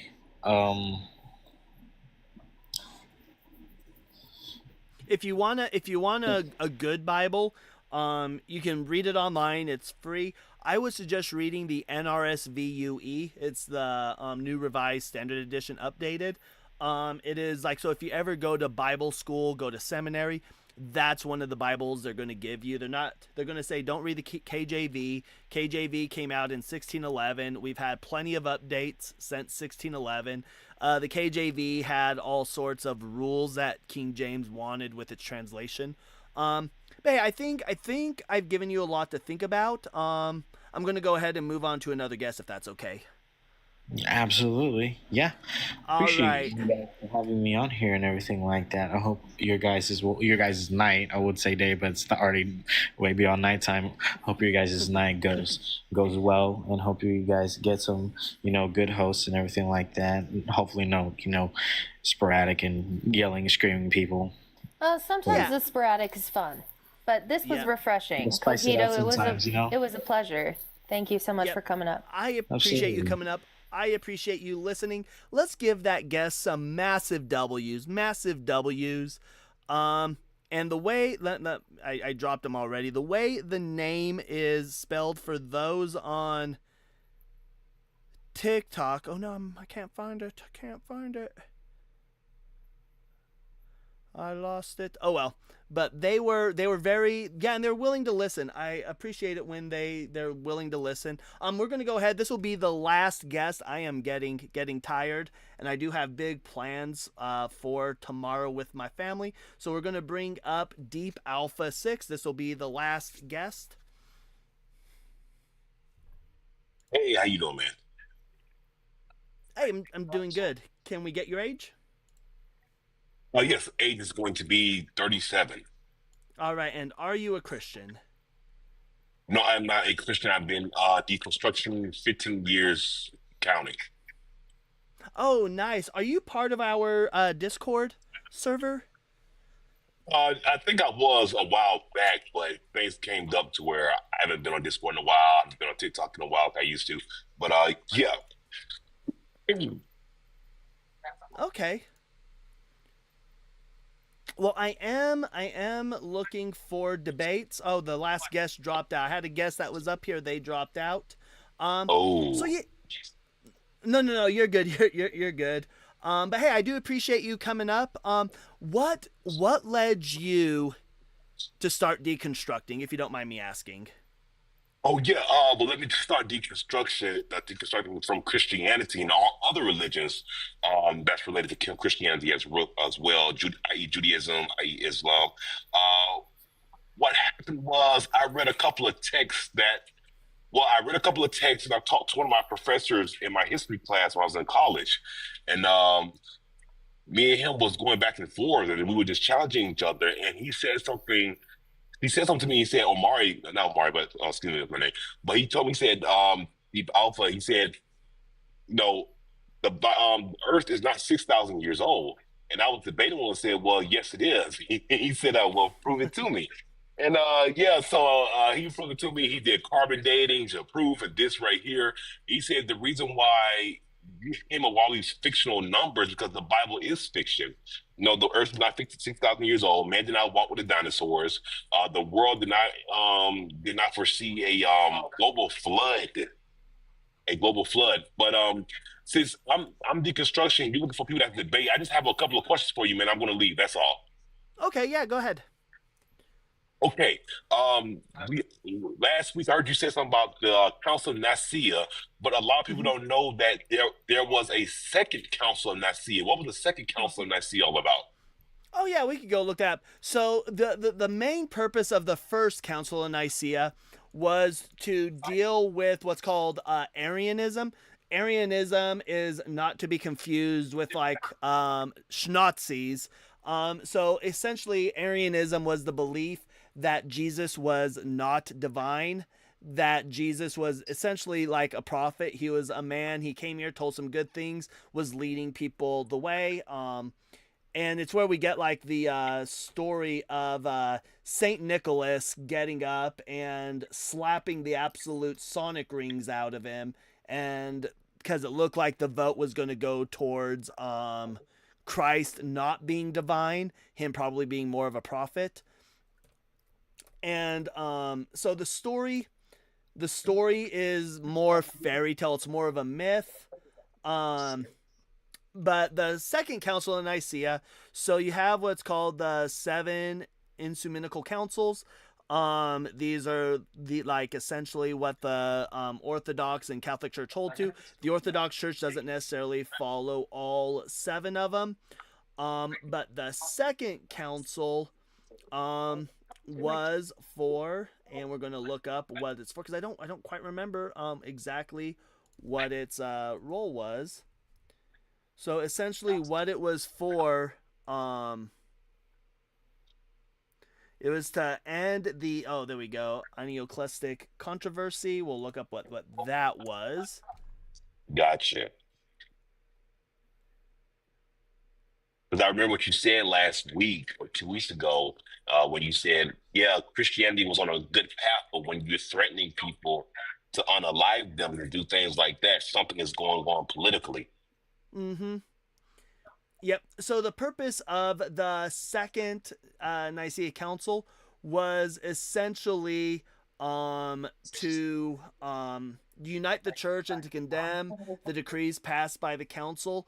There were a few bishops that had passed some things that were viewed as blasphemous, and they were also discussing what was considered like idol worship and what was not. Interesting. Thank you. Thank you so much. Okay, perfect. Wow. So okay. So yeah, it was just I didn't know about that till while back when somebody said, yeah, that was a second council in Nicaea, not just the first one, but a second one as well. And I'm glad that you explained that to me, man. Thank you, man. I appreciate it. You have a good one, sir. Yep. Yep. So thank you for coming on up. I appreciate it. You're very welcome. Have a good day, sir. Yep. So, anyways, Ghost, thank you so much for hanging out with us tonight. I appreciate it. Thank you so much for having me. It was a lot of fun. Yep, and real quick, if you see in chat, Alex Ruby, I saw I've disappeared. Alex Ruby, give Alex Ruby a follow. Alex Ruby is a friend of mine. She hosts amazing lives. Give her a follow. So anyways, but yeah, I appreciate it. I'm glad we were able to get some traction tonight. Normally, when you come up, it ends up going slow. I know. I don't know what's wrong with me. I come up and all the Christians are like, "No, the ghost is here." The ghost. Oh no. The ghost. Oh no. I don't want to come up. It's the ghost. But I appreciate it. If you're not following Ghost of Christian Past, give her a follow. If you're on YouTube, again, what was your handle on YouTube again? Ghost of Christian Past. There you go. And she also enjoys, we didn't do any tonight, maybe next time, she also enjoys doing, sword drills. And what are sword drills? Oh, I will be doing sword drills tomorrow. Do this. We could run one really quick if you wanted to. I am going to be doing sword drills tomorrow, but it's a race to see who can find the Bible verse the fastest. So the issue is, and I actually did it with my college study Bible. I know. You give me the same excuse every time. Like, oh, it's got a lot of different stuff in it. I feel like you should know your Bible. Oh, okay. Well, that one is fair. That is fair. Yeah, and my college Bible, yeah, because I run into issues where I'll bring up scriptures and Christians will be like, oh, well, that's in the Old Testament. I'm like, oh, well, if it's in the Old Testament, if it doesn't matter, rip it out. Or I'll be talking with Catholics or members of the Orthodox, and I'll bring up a scripture and they'll be like, oh, well, the church fathers said, and I'll be like, oh, so this doesn't matter, and I rip it out. And so my Bibles are getting rather thin. I'm That is fair. I should mail you a special sword drill Bible. I'll sign it so you won't want to throw it away or rip it up. Fair enough. Well, so here's the thing. If somebody sends me a Bible, unless it is there like explicitly to be torn up, I'm not going to tear it. I mean, like, so this here, just an idea. This is just, so it's not all just the Torah, the part of it that. So the Torah on this one ends, that's Numbers, Deuteronomy, Oh my word, the way I just started singing the books of the Bible in my head. So we're in the Megiddos. So Deuteronomy ends.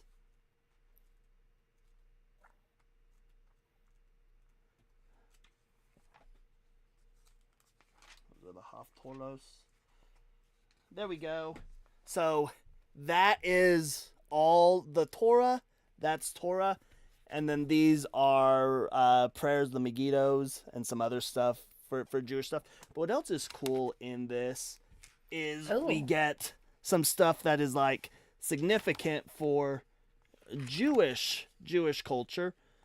So we get like meal offerings. So it talks about how the Israelites would do things. We get, I have like a definitive list of a list of kosher stuff.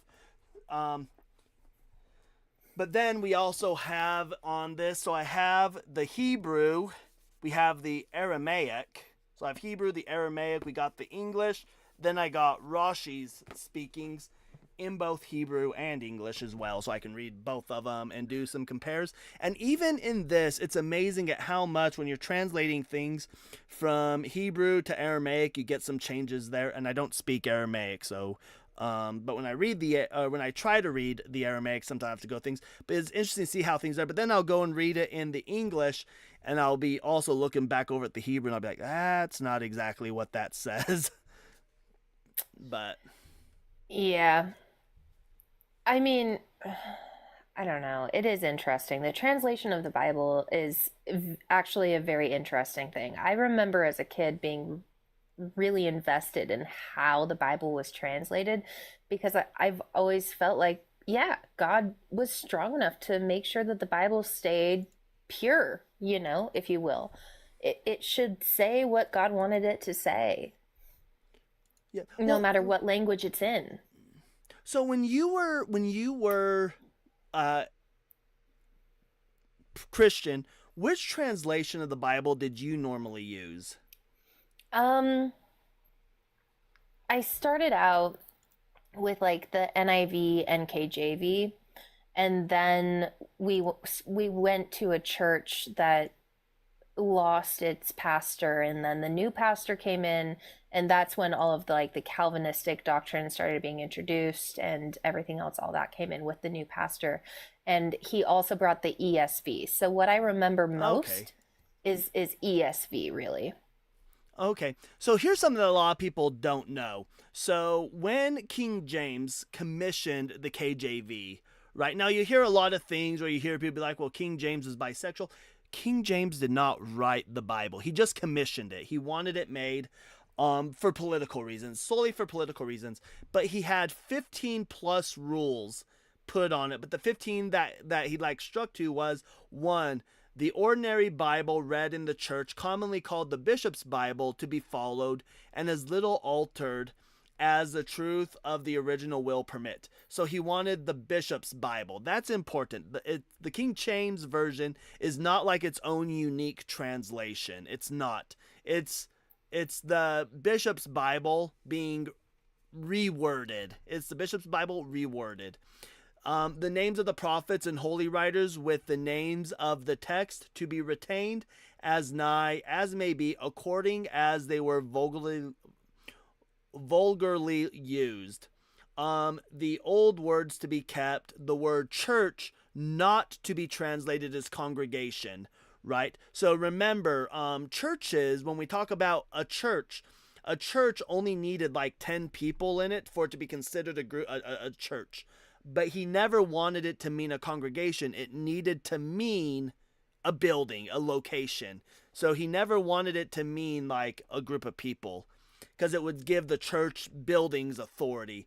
When a word has diverse significations, that to be kept with which has been most commonly used by most of the ancient fathers, being agreeable to the propriety of the place and the analogy of the faith, the division of the chapters to be altered, either not at all or as little as may be, if necessary to so required. So for example, Jewish scriptures do not line up with Christian scriptures. The Jewish scriptures are broken down differently. There's some verses that don't line up because the Jewish scriptures are versed differently. No marginal notes to be affixed, but only for the explanation of the Hebrew or Greek words, which cannot without some be so briefly fitly. The biggest one is when we look at 1, 6, and 14. So rule 6 says no marginal notes. So if you have footnotes in your Bible, it's wrong. King James did not want those marginal notes in there. They're not supposed to be there. But the big one is going to be rule 14, which says these translations to be used when they agree better with the text than the bishop's Bible. Tinsdale's, Matthew, Coverdale's, or Whitchurch or Geneva. So this is just saying that, like, we're just rewriting it. It's not a new translation. We're not looking at the Hebrew or anything. We're going to look at these texts, and we're either going to have it be the bishop's Bible, but if there is texts that agree more, then we're going to use the text from the Tinsdales, Matthew, Coverdales, or Whitechurch, or Geneva. So they're not retranslations at all. They are rewritings, really, and they're just goofy. You know, I'd be interested to see a Whitechurch Bible. I've actually never heard of that one. I'm familiar with Geneva and oh geez, what was the other one? I don't remember. But Whitechurch sounds a little racist. Right. So it is known as the Great Bible or the Cromwell Bible. It was the first authorized English translation of the Bible, published in 1539, and it was first printed in Paris, then in London. I don't know. Can you buy it? I don't know. This one says like English German. Although I don't really know what I'm looking at, to be honest. We're almost Yeah, done. and King Henry King Henry VIII authorized its publication. Huh. Must be because he Right. wanted to speak out against the Catholic Bible, maybe. It's funny how politicians try to get themselves involved with Right. mind control. Right. And then the KJV, like the KJV wasn't even popular when it came out. It wasn't. The Tinsdale Bible and the other ones, like the Geneva Bible, were already super popular, but the Geneva Bible eventually started getting suppressed. And it was through the suppression of the Geneva Bible that the KJV actually grew in popularity. Yeah. Because there was a vacuum there. So, but anyways, I am going to call it a night here. I will probably be live again. I don't know if I'll be live tomorrow night, but I'll definitely be live on my regularly scheduled time on Sunday. And Ghost, where can they find you? Oh, we will be live tomorrow morning running some Saturday morning debates / sword drills on TikTok Live, probably around 9:30 a.m. Mountain Standard Time, and we'll go until we feel like it. We also call that potato standard time. We also call that, yeah, we also call that, according to a Jaren from Christ Before Jesus, shit standard time. And then on Sunday, we'll be doing our elevated Sunday coffee sesh from 10 to 2. But yeah, pretty much every morning we're up at the crack of dawn getting at it. Mm-hmm. And thank you again for having me up, and have a wonderful, wonderful day with your family tomorrow. I hope you have a great rest of your night. And thank you to everybody in the chat who has dropped gifts and tip-tapped their hearts away. You show us so much support, and I appreciate every single one of you. Well, so here's what's interesting about tomorrow is, so my family is Jewish, right? My family still practices. However, my sister has left the faith, and she is married to a Christian, so it's an Easter celebration, right? So it's Easter, and my daughter is unapologetically Jewish, like unapologetically Jewish. So what's going to be the great thing about that is watching my daughter trying to hold her tongue as she's not sitting there being like, this is blasphemy, and her trying to not chastise my sister. How I wish I could be a fly on the wall. Being like, How do I wish. yeah, like do you want to go to Guionum? Do you know how to you go to this is how you go to Guionum.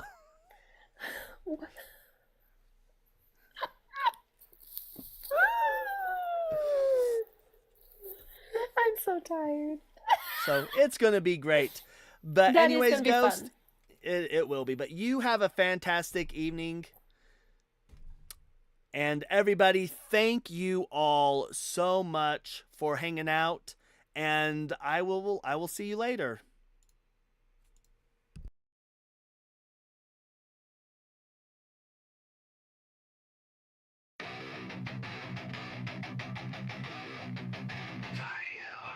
Plug in, log on,